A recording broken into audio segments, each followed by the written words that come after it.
ಸ್ಪೆಡ okay yeah start ಮಾಡೋಣ. Okay friends, okay ಇವತ್ತಿನ Friday ಫೋರಮ್ಗೆ ಎಲ್ಲರಿಗೂ ಸ್ವಾಗತ. ಇವತ್ತಿನ ನಾವು ಟಾಪಿಕ್ ತಗೊಂಡಿರೋದು ಟೋಲ್ ಕಲೆಕ್ಷನ್ ಬಗ್ಗೆ. ಲಾಸ್ಟ್ ವೀಕ್ ಒಂದು ಯಾವುದೋ ಡಿಸ್ಕಷನ್ ಅಲ್ಲಿ ಈ ವಿಚಾರ, ಈ ಟೋಲ್ ಕಲೆಕ್ಷನ್ ಬಗ್ಗೆ ಮತ್ತು ಅದರ ಒಂದು ಸಿಸ್ಟಮ್ ಬಗ್ಗೆ.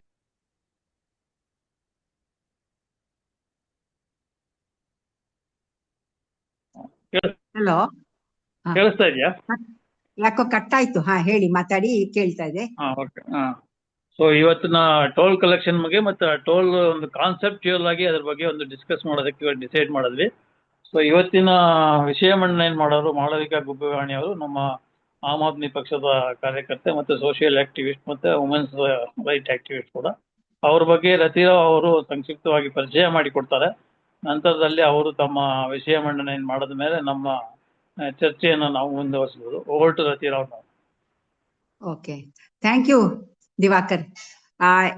ಇವತ್ತಿನ ಟಾಪಿಕ್ ಅನ್ನ ಮಾತಾಡ್ತಾ ಇರೋದು ಮಾಳವಿಕಾ ಗುಬ್ಬಿವಾಣಿ ಅವರು ಬಿ ಕಂಪ್ಯೂಟರ್ ಸೈನ್ಸ್ ಮಾಡಿಬಿಟ್ಟು ಇದರಿಂದ ಇಂಜಿನಿಯರಿಂಗ್ ಕಾಲೇಜ್ ಮಾಡಿದಾರೆ ಅವರು. ಆಮೇಲೆ ಅವರು 15 ವರ್ಷ IT ಪ್ರೊಫೆಷನಲ್ ಆಗಿ ಇನ್ಫೋಸಿಸ್ ನಲ್ಲಿ ಕೆಲಸ ಮಾಡಿದ್ದಾರೆ. ಜೊತೆಗೆ ಅವರು she is the founder trustee of Gubbivani trust. Gubbivani trust ಏನ್ ಮಾಡುತ್ತೆ ಅಂದ್ರೆ ಎಜುಕೇಶನ್ಗೆ ಇಂಪಾರ್ಟೆನ್ಸ್ ಕೊಡುತ್ತೆ. They have the educational rights ಬಗ್ಗೆ ಜಾಸ್ತಿ ಮಾತಾಡ್ತಾರೆ and the duties of the people. ಹಾಗೆ they give importance to empowerment regarding usually ಏನೆಲ್ಲ ನಮ್ಮ ಕಾನ್ಸ್ಟಿಟ್ಯೂಷನಲ್ ರೈಟ್ಸ್ ಇದೆ ಅದನ್ನ ಹಿಡ್ಕೊಂಡು ಅವರು ಜನಗಳ ಮಧ್ಯೆ ಸೋಷಿಯಲ್ ವರ್ಕ್ ಮಾಡ್ತಾರೆ. ಇವ್ರದ್ದು she is also an activist of environment activist ಅವಳು. ಹಾಗೆ ಕನ್ನಡ ಪರವಾದ ಧ್ವನಿ ಕೂಡ ಅವರು ಎತ್ತಿದ್ದಾರೆ ಎಷ್ಟೋ ಸಾರಿ. And on the whole she is a good activist and she is now with women's movement. ನಮ್ಮ ಸಮತಾ ವೇದಿಕೆಯಲ್ಲಿ ಅವರು ಮೆಂಬರ್ ಆಗಿದ್ದಾರೆ. ಹಾಗೇನೆ ಅವರು ಕರ್ನಾಟಕ ಮಹಿಳಾ ದೌರ್ಜನ್ಯ ವಿರೋಧಿ ಒಕ್ಕೂಟದಲ್ಲಿ ಕೂಡ ಇದ್ದಾರೆ. ಅವರಿಗೆ ವಾಸ್ಟ್ ಎಕ್ಸ್ಪೀರಿಯನ್ಸ್ ಇದೆ. ಯಾಕಂದ್ರೆ ಅವರು ಒಂದು ರೀತಿಯಲ್ಲಿ ವಾರ್ಡ್ ಕಮಿಟಿಯನ್ನೆಲ್ಲ ಫಾರ್ಮ್ ಮಾಡಿ ಅಲ್ಲಿ ಅವರಿಗೆ ರೈಟ್ಸ್ ಎಲ್ಲ ಹೇಳಕ್ಕೆ, ಅವರ ರೈಟ್ಸ್ ಬಗ್ಗೆ ಮಾತಾಡ್ತಾ ಇದ್ರು. On the whole she is social worker. ಇಷ್ಟ ಹೇಳ್ತಾ, ಮಾಳವಿಕಾ ಅವರೇ, you please present your presentation today. ಈ ಪ್ರೆಸೆಂಟೇಶನ್ ಯಾಕೆ ಬೇಕು ಅಂತ ನಮ್ಗೆ ಅನಿಸ್ತು ಅಂದ್ರೆ, ನಾವು ಟ್ರಾವೆಲ್ ಮಾಡ್ತಾ ಒಂದ್ಸರಿ ಸಿಕ್ಕಾಕೊಂಡು 2 ಸತಿ ಸಿಕ್ಕಾಕೊಂಡ್ವಿ ಆ ಟೋಲ್ ಅಲ್ಲೇ. ಒಂದ್ ಅರ್ಧ ಗಂಟೆ ಮೇಲೆ ನಮ್ಮನ್ನ ಅಲ್ಲಿ ಸತಾಯಿಸ್ಬಿಟ್ರು. ನಮ್ಗನ್ಸ್ತು ಟೋಲ್ ಇರೋದೇ you have to go fast ಅಂತ ಹೇಳುವಾಗ ಯಾವ ತರ ನಮ್ಗೆ ಈ ತರ ಅಡತನೆ ಹಾಕ್ತಾರೆ ಅಂತ ನಮ್ಗೆ ಬೇಜಾರಾಗೋಯ್ತು.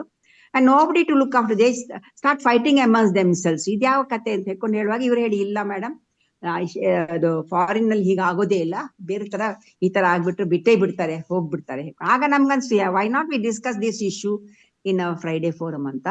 ಹಾಗಾಗಿ ಇವತ್ತು ನಾವು ಮಾಳವಿಕಾ ಅವ್ರನ್ನೇ ಕರೆದಿದ್ದೀವಿ. We are asking her to present this presentation. ಭಾರತದಲ್ಲಿ ಪ್ರಭುತ್ವ ಮತ್ತು ಹೆದ್ದಾರಿ ಸುಂಕಗಳು, ಅದರ ನೀತಿ ಮತ್ತು ಆಚರಣೆ, ಅದರ ಬಗ್ಗೆ ಮಾತಾಡಿ ಅಂತ ಮಾಳವಿಕಾಂಗೆ ನಾವು ರಿಕ್ವೆಸ್ಟ್ ಮಾಡ್ತಾ ಇದ್ದೀನಿ. Over to you Malavika, you can start your presentation. Thank you ma'am. ಹೊಸ ವರ್ಷದ ಶುಭಾಶಯಗಳೆಲ್ಲರಿಗೂ. ಶುರು ಮಾಡೋಕ್ಕೆ ಮುಂಚೆ ಒಂದು ಡಿಸ್ಕ್ಲೇಮರು. ಇದ್ರ ಬಗ್ಗೆ ನಾನು ಆಳವಾದ ನಾಲೆಜ್ ಇದೆ ಅಂತಲ್ಲ, ಮತ್ತು ಇದ್ರ ಬಗ್ಗೆ ನಾನು ಹೋರಾಟಗಳು ಏನು ಮಾಡಿಲ್ಲ. ಬಟ್ ಈ ಆ್ಯಸ್ ಎ ಯೂಸರ್ ನಾನು ಹೈವೇಸ್ ತುಂಬ ಯೂಸ್ ಮಾಡ್ತಿರ್ತೀನಿ, ಓಡಾಡ್ತಿರ್ತೀನಿ. ಹಾಗಾಗಿ ಇದ್ರ ಬಗ್ಗೆ ನನಗೆ ಮಾಹಿತಿ ನನಗೂ ಬೇಕಿತ್ತು. ಸೊ ಇದೊಂದು ಒಳ್ಳೆ ಆಪರ್ಚುನಿಟಿ ಇದ್ರ ಬಗ್ಗೆ ನಾನು ತಿಳ್ಕೊಳ್ಳೋಕ್ಕೆ ಅಂತ ಹೇಳಿ ರತಿ ಮ್ಯಾಮ್ ಕೇಳಿದಾಗ ಒಪ್ಕೊಂಡೆ. ಸೊ ಅಷ್ಟು ಹೇಳಿ ಸ್ಟಾರ್ಟ್ ಮಾಡ್ತೀನಿ. ಫಸ್ಟು ಲೆಟ್ಸ್ ಲುಕ್ ಎಟ್ ಇದು ಲೀಗಲ್ ಲಾಗಳು ಏನಿದೆ ಇದ್ರ ಬಗ್ಗೆ ಅಂತ. ಸೊ ನ್ಯಾಷನಲ್ ಹೈವೇಸು, ಆಮೇಲೆ ಸ್ಟೇಟ್ ಹೈವೇಸ್ ಬಗ್ಗೆ ಮಾತಾಡ್ತೀನಿ. ಸೊ ನ್ಯಾಷನಲ್ ಹೈವೇಸ್ಗಳಿಗೆ ನ್ಯಾಷನಲ್ ಹೈವೇಸ್ ಆ್ಯಕ್ಟ್ 1956 ಈ ಕಾಯ್ದೆ ಅನ್ವಯ ಆಗುತ್ತೆ. ಇದು ಗೌರ್ಮೆಂಟಿಗೆ ಎಲ್ಲ ಈ ಸ್ಟ್ರಕ್ಚರ್ಸ್ಗಳಿಗೆ, ಹೈವೇ ಇರ್ಬೋದು, ರೋಡ್ ಇರ್ಬೋದು, ಬ್ರಿಡ್ಜಸ್ಸು, ಟನಲ್ಸು, ಇಂಥವಕ್ಕೆಲ್ಲ ಟೋಲ್ನ ಹಾಕುವಂಥ ಒಂದು ಅಧಿಕಾರ ಕೊಡುತ್ತೆ. ಇದಕ್ಕೆ ನಿಯಮಗಳನ್ನ national highways fee determination of rates and collection rules 2008 ಇದ್ರ ಮೂಲಕ ಕೆಲವು ನಿಯಮಗಳನ್ನು ಮಾಡಿದ್ದಾರೆ.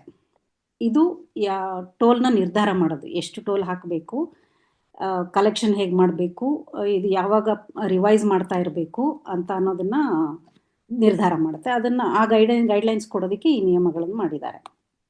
ಇದು ಎಲ್ಲ ನ್ಯಾಷನಲ್ ಹೈವೇಸ್ಗಳಿಗೆ ಅಪ್ಲೈ ಆಗುತ್ತೆ, ಎಕ್ಸ್‌ಪ್ರೆಸ್ ವೇಗಳಿಗೆ, ಬೈಪಾಸ್ಗಳಿಗೆ ಅಪ್ಲೈ ಆಗುತ್ತೆ. ಮತ್ತು ಕೆಲವು ಸ್ಪೆಷಲ್ ಪ್ರಾಜೆಕ್ಟ್ಸ್ ಅಂತ ಇರುತ್ತೆ.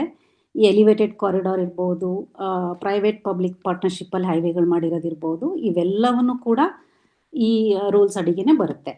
ಮತ್ತು ಇದು ಯಾವ ಡಿಪಾರ್ಟ್ಮೆಂಟ್ ಅಂದರೆ ಟ್ರಾನ್ಸ್ಪೋರ್ಟ್ ಡಿಪಾರ್ಟ್ಮೆಂಟಲ್ಲಿ ministry of road transport and highways authority ಇದೆ, MORTH ಅಂತ, ಅದು ಮತ್ತು NHI ಇವೆರಡು ಅಡಿ ಬರುತ್ತೆ. ಸೊ ಇಲ್ಲಿ ಕೆಲವು ರೂಲ್ಸ್ಗಳಿದೆ, ಅದನ್ನು ನಾನು ಹೇಳ್ತಾ ಹೋಗ್ತೀನಿ. ಯಾವ ಕಾರಣಕ್ಕೆ ನಾವು ಈ ಗೌರ್ಮೆಂಟು ಟೋಲ್ ಹಾಕುತ್ತೆ ಅಂತ ಲಿಸ್ಟ್ ಮಾಡಿದ್ದಾರೆ. ಒಂದು, ಹೊಸ ಹೈವೇಗಳನ್ನ ಕನ್ಸ್ಟ್ರಕ್ಟ್ ಮಾಡಬೇಕಾದ್ರೆ, ಇಲ್ಲ ಅದನ್ನು ಇನ್ನೂ ಸ್ಟ್ರೆಂಥನ್ ಮಾಡಬೇಕು, ಅಗಲ ಮಾಡಬೇಕು ಅಂತ ಹೇಳಿದಾಗ, ಮತ್ತು ಇನ್ ಜನರಲ್ ಮೇಂಟೆನೆನ್ಸ್ ಮತ್ತು ಆಪ್ರೇಷನ್ ಮಾಡಬೇಕಾದ್ರೆ ಹೈವೇಗಳಿಗೆ ಟೋಲ್. ಅಂದರೆ ಬೇಸಿಕಲಿ ಎಲ್ಲ ಕಾರಣಕ್ಕೂ ಏನೇ ಕೆಲಸ ಮಾಡಿ ಕೈಗೆತ್ಕೊಂಡ್ರೂ ಟೋಲ್ ಹಾಕ್ತಾರೆ. ಇದು ಶುರುವಾಗೋದು ಪ್ರಾಜೆಕ್ಟ್ ಕಂಪ್ಲೀಟ್ ಆದಮೇಲೆ. ಆದರೆ ಕೆಲವು ಕಾಂಟ್ರಾಕ್ಟ್ನಲ್ಲಿ ಕೆಲವು ಒಂದು ಸೆಕ್ಷನ್ಸ್ನ ಡಿಫೈನ್ ಮಾಡಿರ್ತಾರೆ, ಅದು ಪೂರ್ಣ ಆದಮೇಲೆ ಅವರು ಟೋಲಿಂಗ್ ಸ್ಟಾರ್ಟ್ ಮಾಡ್ಬೋದು. ಆ ಸೆಕ್ಷನ್ಗೆ ಟೋಲ್ ಸ್ಟಾರ್ಟ್ ಮಾಡ್ಬೋದು ಕಲೆಕ್ಷನ್ನ. ಸೊ ಯಾರು ಕಲೆಕ್ಟ್ ಮಾಡ್ಬೋದು ಟೋಲ್ ಅಂತಂದರೆ ಗೌರ್ಮೆಂಟ್ ಏಜೆನ್ಸೀಸ್, ಅದು NHA ಅಥವಾ MORTH. ಅದಲ್ಲದೆ ಯಾವ ಪಾರ್ಟಿ ಜೊತೆ ಅವರು ಒಂದು ಕಾಂಟ್ರಾಕ್ಟ್ ಮಾಡ್ಕೊಂಡಿರ್ತಾರೆ, ಕನ್ಸೆಷನರೀಸ್ ಅಂತ ಹೇಳ್ತಾರೆ ಇದಕ್ಕೆ PPP ಮಾಡೆಲ್ಸಲ್ಲಿ, ಅವ್ರುಗಳು ಗೌರ್ಮೆಂಟ್ ಆಥರೈಸ್ ಮಾಡಿದ್ಮೇಲೆ ದೇ ಕ್ಯಾನ್ ಕನೆಕ್ಟ್ ಟೋಲ್. ಈ ಟೋಲ್ ರೇಟನ್ನು ಹೇಗೆ ಇದು ಮಾಡ್ತಾರೆ ಅಂತಂದರೆ ಕೆಲವು ಫಾರ್ಮುಲಾಗಳಿದೆ. ಇನ್ ಜನರಲ್ ನಮಗೆ ಅರ್ಥ ಆಗೋ ರೀತಿಲಿ ಹೇಳಬೇಕಂತಂದರೆ, ವೆಹಿಕಲ್ ಟೈಪು, ಹೈವೇದು ಲೆಂತ್ ಏನಿದೆ, ಕನ್ಸ್ಟ್ರಕ್ಷನ್ ಕಾಸ್ಟ್ ಏನಿದೆ, ಸಾಧಾರಣವಾಗಿ ಇಂಥದ್ರ ಮೇಲೆ ಬೇಸ್ಡ್ ಆಗಿರುತ್ತೆ. ಮತ್ತು ಯೂಶ್ವಲಿ ಒಂದು ಪ್ರತಿ ವರ್ಷ ಇದು ರಿವೈಸ್ ಆಗುತ್ತೆ. ಮತ್ತು ಇನ್ಫ್ಲೇಷನ್ಗೂ WPI ಇಂಡೆಕ್ಸ್ ಇರುತ್ತಲ್ಲ, ಹೋಲ್ಸೇಲ್ ಪ್ರೈಸ್ ಇಂಡೆಕ್ಸ್ ಇನ್ಫ್ಲೇಷನ್ನು, ಅದಕ್ಕೂ ಲಿಂಕ್ ಮಾಡಿರ್ತಾರೆ ಈ ರಿವಿಷನ್ಸ್ನ. ಮತ್ತು ಒಂದು ಇನ್ನೊಂದು specific type of toll rate apply ಮಾಡ್ತಾರೆ, ಅದು ಕ್ಲೋಸ್ ಲೂಪ್ ಟೋಲಿಂಗ್ ಅಂತ. ಇದು ಡಿಸ್ಟೆನ್ಸ್ ಎಷ್ಟು ಟ್ರಾವೆಲ್ ಮಾಡಿರ್ತೀವಿ ಅನ್ನೋದನ್ನು ಆಟೋಮೆಟಿಕ್ಕಾಗಿ, ಯೂಶ್ವಲಿ ಫಾಸ್ಟ್ಯಾಗ್ ಇದ್ದರೆ ಮಾತ್ರ ಇದು ಮಾಡೋಕ್ಕಾಗೋದು. ಎಷ್ಟು ಡಿಸ್ಟೆನ್ಸ್ ಟ್ರಾವೆಲ್ ಮಾಡಿದ್ದೀವಿ ಅದ್ರ ಮೇಲೆ ಟೋಲ್ ಆಗುತ್ತೆ, ಕಲೆಕ್ಟ್ ಮಾಡ್ತಾರೆ. ಸೊ ಇವಾಗ ಎಕ್ಸ್‌ಪ್ರೆಸ್ ವೇಗಳಿದೆಯಲ್ಲ ಎರಡು, ಬ್ಯಾಂಗ್ಳೂರು ಮೈಸೂರು ಮತ್ತು ಇನ್ನೊಂದು Chennai express way, Bangalore Chennai express way ಏನು ನಡೀತಾ ಇದೆ ಅದರಲ್ಲಿ ಕ್ಲೋಸ್ ಲೂಪ್ ಟೋಲಿಂಗ್ ಕಲೆಕ್ಟ್ ಮಾಡ್ತಾರೆ. ಅಂದರೆ ನೀವು ಎಲ್ಲಿಗೆ ಹೋಗ್ತೀರಾ ಅಲ್ಲಿಗೆ ಆ ಡಿಸ್ಟೆನ್ಸಿಗೆ ಮಾತ್ರ ಅದು ಕಟ್ ಆಗುತ್ತೆ ಅಮೌಂಟ್. ಮತ್ತು ಮಿನಿಮಮ್ ಡಿಸ್ಟೆನ್ಸ್ ನಾರ್ಮ್ಸ್ ಅಂತ ಒಂದು ಮಾಡಿದ್ದಾರೆ. 60 ಕಿಲೋಮೀಟ್ರ್ ದೂರದಲ್ಲಿ ಟೋಲ್ ಇರಬೇಕು, ಅದಕ್ಕಿಂತ ಕಮ್ಮಿ ಡಿಸ್ಟೆನ್ಸಲ್ಲಿ ಗ್ಯಾಪಲ್ಲಿ ಟೋಲ್ಗಳು ಇರಬಾರ್ದು ಎರಡು ಅಂತ. ಸೊ ಅದೊಂದು ಕೆಲವು ಸ್ಪೆಷಲ್ ಕೇಸಸ್ನಲ್ಲಿ ಗೌರ್ಮೆಂಟು ಡಿಸ್ಕ್ರಿಷನ್ ಮೇಲೆ ಏನಾರು ಆರ್ಡರ್ ಕೊಟ್ಟರೆ ಅದನ್ನು ರೆಡ್ಯೂಸ್ ಮಾಡ್ಬೋದು. But otherwise in general 60 kilometre distance ಇರುತ್ತೆ ಎರಡು ಟೋಲ್ ಪ್ಲಾಜಾಗಳ ಮಧ್ಯೆ. ಲೊಕೇಶನ್ನು ಯೂಶ್ವಲಿ ಒಂದು ಮುನ್ಸಿಪಲ್ ಅಥವಾ ಟೌನ್ ಏರಿಯಾ ಲಿಮಿಟ್ಸಿಂದ 10 ಕಿಲೋಮೀಟ್ರ್ ದೂರದಲ್ಲಿ ಇರಬೇಕದು, ಅದಕ್ಕಿಂತ ಒಳಗಿರಬಾರ್ದು. ಕೆಲವು ಸ್ಪೆಷಲ್ ಕೇಸಸಲ್ಲಿ ಮತ್ತೆ ಗೌರ್ಮೆಂಟ್ ಡಿಸ್ಕ್ರಿಷನ್ ಮೇಲೆ ಒಂದು 5 ಕಿಲೋಮೀಟ್ರ್ ಒಳಗಡೆನೂ ಅಲೋ ಮಾಡುತ್ತೆ. ಬಟ್ ಅದು 5 ಕಿಲೋಮೀಟ್ರಿಂದ ಕಮ್ಮಿ ಡಿಸ್ಟೆನ್ಸಲ್ಲಿ ಅದು ಅಲೋ ಮಾಡಲ್ಲ ಟೋಲ್ ಪ್ಲಾಜಾನ. ಇದು ಮಧ್ಯದಲ್ಲಿ ಮರ್ತುಬಿಟ್ಟೆ. ಈಗ ನಮ್ಮ ಇಂಡಿಯಾದಲ್ಲಿ ಓವರಾಲ್ ಒಂದು ಸುಮಾರು 600 ನ್ಯಾಷನಲ್ ಹೈವೇಸ್ಗಳಿದೆ. ಹೈವೇಗಳು ಬೇರೆ, ಟೋಲ್ ಪ್ಲಾಜಾಗಳಂದರೆ ಹೈವೇಗಳಲ್ಲಿ ಬರುವಂಥ ಟೋಲ್ ಪ್ಲಾಜಾಗಳ ನಂಬರು, ನ್ಯಾಷನಲ್ ಹೈವೇ ಟೋಲ್ ಪ್ಲಾಜಾಗಳು ಸುಮಾರು 1000 1087 ಹತ್ತತ್ರ. ಆದರೆ ಟೋಲ್ ಬೂತ್ಗಳು ಈ ಎಲ್ಲ state, national highway, expressway ಇವೆಲ್ಲ ಸೇರಿ ಟೋಟಲ್ ನಂಬರ್ ಬಂದು 3000ಕ್ಕಿಂತ ಹೆಚ್ಚಿದೆ ಟೋಲ್ ಬೂತ್ಗಳು.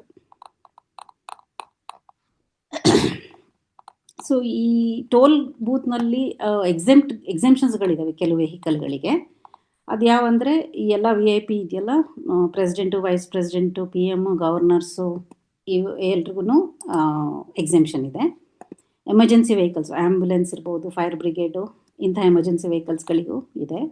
ಮತ್ತು ಡಿಫೆನ್ಸ್ ವೆಹಿಕಲ್ಸು ಆನ್ ಡ್ಯೂಟಿ ಆದರೆ ಮಾತ್ರ ಎಕ್ಸೆಂಪ್ಷನ್ ಇದೆ. ಫ್ಯೂನರಲ್ ಪ್ರೊಸೆಷನ್ಸಿಗೆ ಎಕ್ಸೆಂಪ್ಷನ್ಸ್ ಇದೆ. ಕೆಲವುದು ಪಾರ್ಷಲ್ ಎಕ್ಸೆಂಪ್ಷನ್ಸ್ಗಳಿದೆ ಅಥವಾ ಕಂಡೀಷನ್ ಮೇಲೆ ಎಕ್ಸೆಂಪ್ಷನ್ಸ್ ಇದೆ. ಅದೇನೆಂದರೆ ಈ ಲೋಕಲ್ ರೆಸಿಡೆಂಟ್ಸ್ ಇರ್ತಾರಲ್ಲ, ಅವ್ರುಗಳು ಪಾಸ್ ತೊಗೊಳ್ಬೋದು, ಕನ್ಸೆಷನಲ್ ಪಾಸ್ ಅಂತ. ಅವ್ರುಗಳ ವೆಹಿಕಲ್ಲು 20 ಕಿಲೋಮೀಟರ್ ರೇಡಿಯಸ್ ಟೋಲ್ ಪ್ಲಾಜಾಯಿಂದ ರಿಜಿಸ್ಟರ್ ಆಗಿದ್ದರೆ ಮತ್ತು ಕೆಲವು ದಾಖಲೆಗಳನ್ನು ಕೊಡಬೇಕು. ಅದ್ರ ಜೊತೆಗೆ ಅವರು ಪಾಸ್ಗೆ ಅಪ್ಲೈ ಮಾಡಿ ತೊಗೊಳ್ಬೋದು. ಇನ್ನು ಕೆಲವುದು ಕ್ಯಾಟಗರೀಸು ಒಂದೊಂದು ಸಲ ಗೌರ್ಮೆಂಟ್ ನೋಟಿಫೈ ಮಾಡ್ತಿರ್ತಾರೆ, ಆ ಬೇಸಿಸ್ ಮೇಲೂ ಅಲೌಡ್ ಇರುತ್ತೆ, ಎಕ್ಸೆಂಪ್ಷನ್ಸ್ ಕೊಡ್ತಾರೆ. 2 ವೀಲರ್ಸು, 3 ವೀಲರ್ಸು, ಟ್ರ್ಯಾಕ್ಟರ್ಸು ಮತ್ತು ಆ್ಯನಿಮಲ್ಸ್ ಅಂದರೆ ಜಟ್ಕ ಗಾಡಿ ಆ ಥರದ್ದು ಏನಾರು ಇದ್ದರೆ ಅಂಥವು ಬುಲಕ್ ಕಾರ್ಟ್ಗಳು ದೇ ಆರ್ ಎಕ್ಸೆಂಪ್ಟೆಡ್. ಬೇರೆ ಆಲ್ಟರ್ನೇಟ್ ರೋಡ್ ಇಲ್ಲ ಅಂತಂದರೆ ಆವಾಗ ಎಕ್ಸೆಂಪ್ಟ್ ಆಗಿರ್ತಾರೆ, ಇಲ್ಲಾಂದರೆ 50% ಹಾಕ್ತಾರೆ ಟೋಲ್. ಈಗ ಟೋಲ್ ಪ್ಲಾಜಾದವರು ಏನೇನು ಫೆಸಿಲಿಟೀಸ್ ಕೊಡಬೇಕು ಅಂತಂದರೆ ಮ್ಯಾಂಡೇಟ್ರಿಯಾಗಿ ಬೇಸಿಕ್ ಕಮ್ಯುನಿಟೀಸ್ ಅಂದರೆ ಟಾಯ್ಲೆಟ್ಸು, ಸೆಪ್ರೇಟ್ ಜೆಂಟ್ಸ್ ಲೇಡೀಸ್ದು, ಮತ್ತು ನೀರಿನ ವ್ಯವಸ್ಥೆ, ಆಮೇಲೆ ಅಲ್ಲಿ ಲೈಟಿಂಗ್ ಸರಿಯಾಗಿರಬೇಕು ಟೋಲ್ ಪ್ಲಾಜಾದ ಹತ್ರ, ಎಮರ್ಜೆನ್ಸಿ ಸರ್ವಿಸಸ್ ಕೊಡಬೇಕು. 1033 ಎಲ್ಲರಿಗೂ ಗೊತ್ತಿದೆ, ನ್ಯಾಷನಲ್ ಹೈವೇದು helpline number. So accidents, fires, medical emergencies ಏನಿದ್ರು ಅವರು ಹೆಲ್ಪಿಗೆ ಬರಬೇಕು. ಸೀಮ್ಲೆಸ್ ಫಾಸ್ಟ್ಯಾಗ್ ಕಲೆಕ್ಷನ್ ಅಂದರೆ ಎಲೆಕ್ಟ್ರಾನಿಕ್ ಟೋಲ್ ಕಲೆಕ್ಷನ್ ಅಂತ ಹೇಳ್ತಾರೆ, ಆ ಒಂದು ವ್ಯವಸ್ಥೆ ಮಾಡಬೇಕು, ಅದು ಮಾಡಿದ್ದಾರೆ. ಮತ್ತು ಕ್ಯಾಶ್ ಪೇಮೆಂಟ್ ಆದರೆ ರೆಸಿಪ್ಟ್ ಬರಬೇಕು. ರೆಸಿಪ್ಟು ಫಾಸ್ಟ್ಯಾಗಲ್ಲಾದರೆ, ಎಲೆಕ್ಟ್ರಾನಿಕ್ ಆದರೆ ಅದು ಒಂದು ಆ್ಯಪ್ ಏನಿರುತ್ತೆ ನಮ್ಮ ಹತ್ರ ಅದರಲ್ಲೇ ಬಂದಿರುತ್ತೆ transaction. So toll payment methods, ಟೋಲ್ನ ಹೇಗೆ ನಾವು ಕಟ್ಬೋದು ಅಂತಂದರೆ, ಆ್ಯಂಡ್ ಇದು ಮ್ಯಾನೇಜ್ ಮಾಡೋದು Indian highways management company limited ಅಂತ, IHMCL ಅಂತ. ಇದು ಮಿನಿಸ್ಟ್ರಿ ಆಫ್ ರೋಡ್ ಟ್ರಾನ್ಸ್ಪೋರ್ಟ್ ಹೈವೇಸ್ಗೆ ಬರುತ್ತೆ ಇದು. ಸೊ ನಮಗೆಲ್ಲರೂ ಗೊತ್ತಿದೆ ಫಾಸ್ಟ್ಯಾಗ್ ಇವಾಗ ಮ್ಯಾಂಡೇಟ್ರಿ ಆಗಿದೆ, ಫಾಸ್ಟ್ಯಾಗ್ನೇ ಯೂಸ್ ಮಾಡ್ಕೊಂಡು ಮಾಡೋದು. ಕ್ಯಾಶಲ್ಲಿ ಕೊಡ್ತೀವಿ ಅಂದರೆ ಡಬಲ್ ಕೊಡಬೇಕಾಗುತ್ತೆ, ದಟ್ ಈಸ್ ದ ರೂಲ್ ಇವಾಗ ಸದ್ಯಕ್ಕೆ. ಈ ನವೆಂಬರ್ನಲ್ಲಿ 2025 ನವೆಂಬರ್ನಲ್ಲಿ ಒಂದು ಅಮೆಂಡ್ಮೆಂಟ್ ತಂದು UPI ಪೇಮೆಂಟನ್ನು ಅಕ್ಸೆಪ್ಟ್ ಮಾಡೋದಕ್ಕೆ ಒಪ್ಪಿಗೆ ಕೊಟ್ಟಿದ್ದಾರೆ. ಸೊ ಇದು ಕ್ಯಾಶ್ ಥರ ಡಬಲ್ ಅಲ್ಲ, ಬಟ್ 1.25 ಟೈಮ್ಸ್ ಕೊಡಬೇಕಾಗತ್ತೆ. ಫಾಸ್ಟ್ಯಾಗಿಗೆ 1 ಟೈಮ್ ಕೊಟ್ಟರೆ ಅದರದ 1.25 ಅಷ್ಟು ಟೈಮ್ಸ್ ಟೋಲ್ ಫೀ ಕಟ್ಟಬೇಕಾಗುತ್ತೆ UPI ಯೂಸ್ ಮಾಡಿದ್ರೆ. ಸೊ ಇದು ಲಾಸ್ಟ್ ಇಯರ್ ನವೆಂಬರಿಂದ ಈ ಒಂದು ಹೊಸ ರೂಲ್ ಅಮೆಂಡ್ಮೆಂಟ್ ಮಾಡಿ ಹೊಸ ರೂಲ್ ತಂದಿದ್ದಾರೆ. ಸೊ ಕ್ಯಾಶ್ ಪೇ ಮಾಡಿದಾಗ ಡಬಲ್ ಪೇ ಮಾಡಬೇಕು, ಬಟ್ ಅವಾಗ ಅವರು ಡೆಫಿನೆಟ್ಲಿ ಒಂದು ರೆಸಿಪ್ಟ್ ಕೊಡಲೇಬೇಕಾಗತ್ತೆ ಕ್ಯಾಶ್ ಪೇಮೆಂಟ್ ಆದರೆ. ಅದರಲ್ಲಿ ಕ್ಲೀನಾಗಿ ವೆಹಿಕಲ್ ಟೈಪು, ಯಾವ ಟೋಲ್ ಪ್ಲಾಜಾ, ಡೇಟು, ಟೈಮು ಮತ್ತು ಲೇನ್ ನಂಬರ್ ಇವೆಲ್ಲ ಬರಬೇಕು, ಅದರಲ್ಲಿ ಅಷ್ಟಿರಬೇಕು ಕ್ಯಾಶ್ ರೆಸಿಪ್ಟಲ್ಲಿ. ಇನ್ನೊಂದು ಆ್ಯನ್ಯುಯಲ್ ಪಾಸ್ ಸ್ಕೀಮ್ ಅಂತ ಇದೆ ಫಾಸ್ಟ್ಯಾಗ್ದು, ಅದೂ ಇತ್ತೀಚೆಗೆ ಅಮೆಂಡ್ಮೆಂಟ್ ತಂದು ಮಾಡಿರೋದು. ಅದರಲ್ಲಿ ಏನು ಹೇಳುತ್ತೆ ಅಂತಂದರೆ, 1 ವರ್ಷಕ್ಕೆ 3,000 ರೂಪಾಯಿ ಕೊಟ್ಟರೆ 200 ಕ್ರಾಸಿಂಗ್ಸು ವ್ಯಾಲಿಡಿಟಿ ಇರುತ್ತೆ 1 ವರ್ಷಕ್ಕೆ. ಸೊ ನೀವು 200 ಕ್ರಾಸಿಂಗ್ಸ್ ಮಾಡಬಹುದು, ಇಲ್ಲ 1 ಇಯರ್, ಯಾವುದು ಬೇಗ ಮುಗಿದೋಗುತ್ತೋ ಅಷ್ಟಕ್ಕೆ ವ್ಯಾಲಿಡಿಟಿ ಮುಗಿದೋಗುತ್ತೆ. ಸೊ ಇದು 3,000ಕ್ಕೆ ಕೊಡುತ್ತೆ. ಇದು ಪ್ರತಿ ವರ್ಷ ಈ ಅಮೌಂಟ್ 3,000 ಏನಿದೆ April 1 ಆ ಟೈಮ್ನಲ್ಲಿ ರಿವೈಸ್ ಮಾಡೋಕ್ಕೆ ಯೋಚಿಸ್ತಾರೆ. ಈ ಮೂಲಕ ಈ ಒಂದು ಆ್ಯನ್ಯುಯಲ್ ಪಾಸ್ ಇಂದ ಆ್ಯಕ್ಚುಲಿ ನಾವು ಸುಮಾರು 70-80% ಪರ್ ಟ್ರಿಪ್ ಸೇವ್ ಮಾಡ್ಬೋದು. ಇದು ಇತ್ತೀಚೆಗೆ ಬಂದ ಒಂದು ಅಮೆಂಡ್ಮೆಂಟ್ ಇದು. ಇಲ್ಲಿ ನಮ್ಮ ಆಧಾರ್ ಕಾರ್ಡ್ ತಕೋಗಿ ಆಫೀಸಲ್ಲಿ ಅದೇನೋ 1 ಗಂಟೆ 1.5 ಗಂಟೆ ಮಾಡಿಸ್ಬೇಕಂತ, ಇಲ್ಲಾರ ಬಿಲ್ಲು ತಿಂಗಳು ಕೊಟ್ಟಿರ್ತಾದಂತ ನೋಡಲ್ಲ, 2 ತಿಂಗಳು ಕೊಟ್ಟಿರೋ ಬಿಲ್ಲು ಅದು ಇಂತ ಕಡೋಗಿ ನಾಳೆ ಬಿಡಿ ಮಾಡ್ತಾರ ಮೊದಲು. ನನಗೇನ ಪ್ರಶ್ನೆ ಕೇಳ್ತಿದ್ದೀರಾ? ಹೇಳಿ. ಓಕೆ, ಕಂಟಿನ್ಯೂ ಮಾಡ್ತೀನಿ. ಸೊ ನಮಗೆ ಆ್ಯಸ್ ಎ ಯೂಸರ್ ನಮ್ಮದು ರೈಟ್ಸ್ ಏನಿದೆ, ಅದು ರೂಲ್ಸ್ ಏನು ಹೇಳುತ್ತೆ ಅಂತ, ಒಂದು ಕ್ಯೂ ಲೆಂತ್ ರೂಲ್ ಅಂತ ಇತ್ತು ಮುಂಚೆ. ಅಂದರೆ ಪ್ರತಿಯೊಂದು ವೆಹಿಕಲ್ಗೂ 10 ಸೆಕೆಂಡ್ಗಿಂತ ಜಾಸ್ತಿ ಕಾಯುವಂಥದ್ದಾದರೆ, ಅಥವಾ 100 ಮೀಟರ್ಗಿಂತ ಹೆಚ್ಚಿಗೆ ಉದ್ದ ಕ್ಯೂ ಆದರೆ ಅದು ಪಾಸ್ ಮಾಡೋಕ್ಕೆ, ಫ್ರೀಯಾಗಿ ಪಾಸ್ ಮಾಡೋಕ್ಕೆ ಬಿಡಬೇಕು ಅಂತ ಇತ್ತು. ಇದನ್ನು 2024ರಲ್ಲಿ ರಿಪೀಲ್ ಮಾಡಿದ್ದಾರೆ, ಅಂದರೆ ಸ್ಟಾಪ್ ಮಾಡಿದ್ದಾರೆ. ಸೊ ಇವಾಗ ಏನು ಮಾಡಿದ್ದಾರೆ, ಎಫಿಷಿಯನ್ಸಿನ ಇಂಪ್ರೂವ್ ಮಾಡಬೇಕು ಅಂತ ಹೇಳಿ ಅಮೆಂಡ್ಮೆಂಟ್ ಮಾಡಿದ್ದಾರೆ. ಸೊ ಫ್ಯೂಚರ್ ಟ್ರಾಫಿಕ್ ಮತ್ತು ಟೆಕ್ನಾಲಜಿ ಯೂಸ್ ಮಾಡಿಕೊಂಡು, ಲೈವ್ ಮಾನಿಟ್ರಿಂಗ್ ಥರ ಯೂಸ್ ಮಾಡಿಕೊಂಡು ಅವರಾಗೇ ಕಂಜೆಷನ್ ಪ್ರಿವೆಂಟ್ ಮಾಡೋದು, ಆ ಥರದ್ದೆಲ್ಲ ವ್ಯವಸ್ಥೆ ಮಾಡ್ಕೊಳ್ಬೇಕು ಅನ್ನೋ ಪ್ಲ್ಯಾನಲ್ಲಿದ್ದಾರೆ. ಸೊ ಇನ್ನು ಮುಂದೆ ಎಲೆಕ್ಟ್ರಾನಿಕ್ ಟೋಲ್ ಕಲೆಕ್ಷನ್ ಅಲ್ಲದೆ ನಂಬರ್ ಪ್ಲೇಟ್ ರೆಕಗ್ನಿಷನ್ ಮೂಲಕನೂ ಮಾಡಬೇಕು ಅನ್ನೋ ಒಂದು ಯೋಚನೆ ಇದೆ. ಸೊ ಈ ಕ್ಯೂ ಲೆಂತ್ ರೂಲ್ ಏನಿದೆ, ಎಲ್ಲರೂ ಇದನ್ನೇ ನಾವು ಆ್ಯಕ್ಚುಲಿ ಗಲಾಟೆ ಮಾಡ್ತೀವಿ, ಉದ್ದ ಇದ್ದರೆ ನಮ್ಮ ಮೊನ್ನೆ ಎಕ್ಸ್ಪೀರಿಯನ್ಸ್ ಆಯ್ತಲ್ಲ ಮ್ಯಾಮ್, ಆ ರೀತಿಯೇ ಬಟ್ ಆ್ಯಕ್ಚುಲಿ ಈ ರೂಲನ್ನು ನಿಲ್ಲಿಸಿದ್ದಾರೆ, ಅಂದರೆ ಸ್ಟಾಪ್ ಮಾಡಿಬಿಟ್ಟಿದ್ದಾರೆ, ರಿಪೀಲ್ ಮಾಡಿದ್ದಾರೆ. ಹಾಗಾಗಿ ಇದು ಇನ್ನೂ ಅನ್ವಯ ಆಗೋದಿಲ್ಲ. ಸೊ ಕ್ಯೂ ಲೆಂತ್ ಎಷ್ಟೇ ಇದ್ರೂ ವಿ ಹ್ಯಾವ್ ಟು ಪೇ, ಆ ಥರ ಆಗಿದೆ. ಈಗ ಟೋಲ್ ಪ್ಲಾಜಾದ ಕೆಲವು ರೂಲ್ಸನ್ನ ವೈಲೇಟ್ ಮಾಡಿದ್ರೆ ಏನಾಗುತ್ತೆ ಅಂತ ನೋಡೋಣ.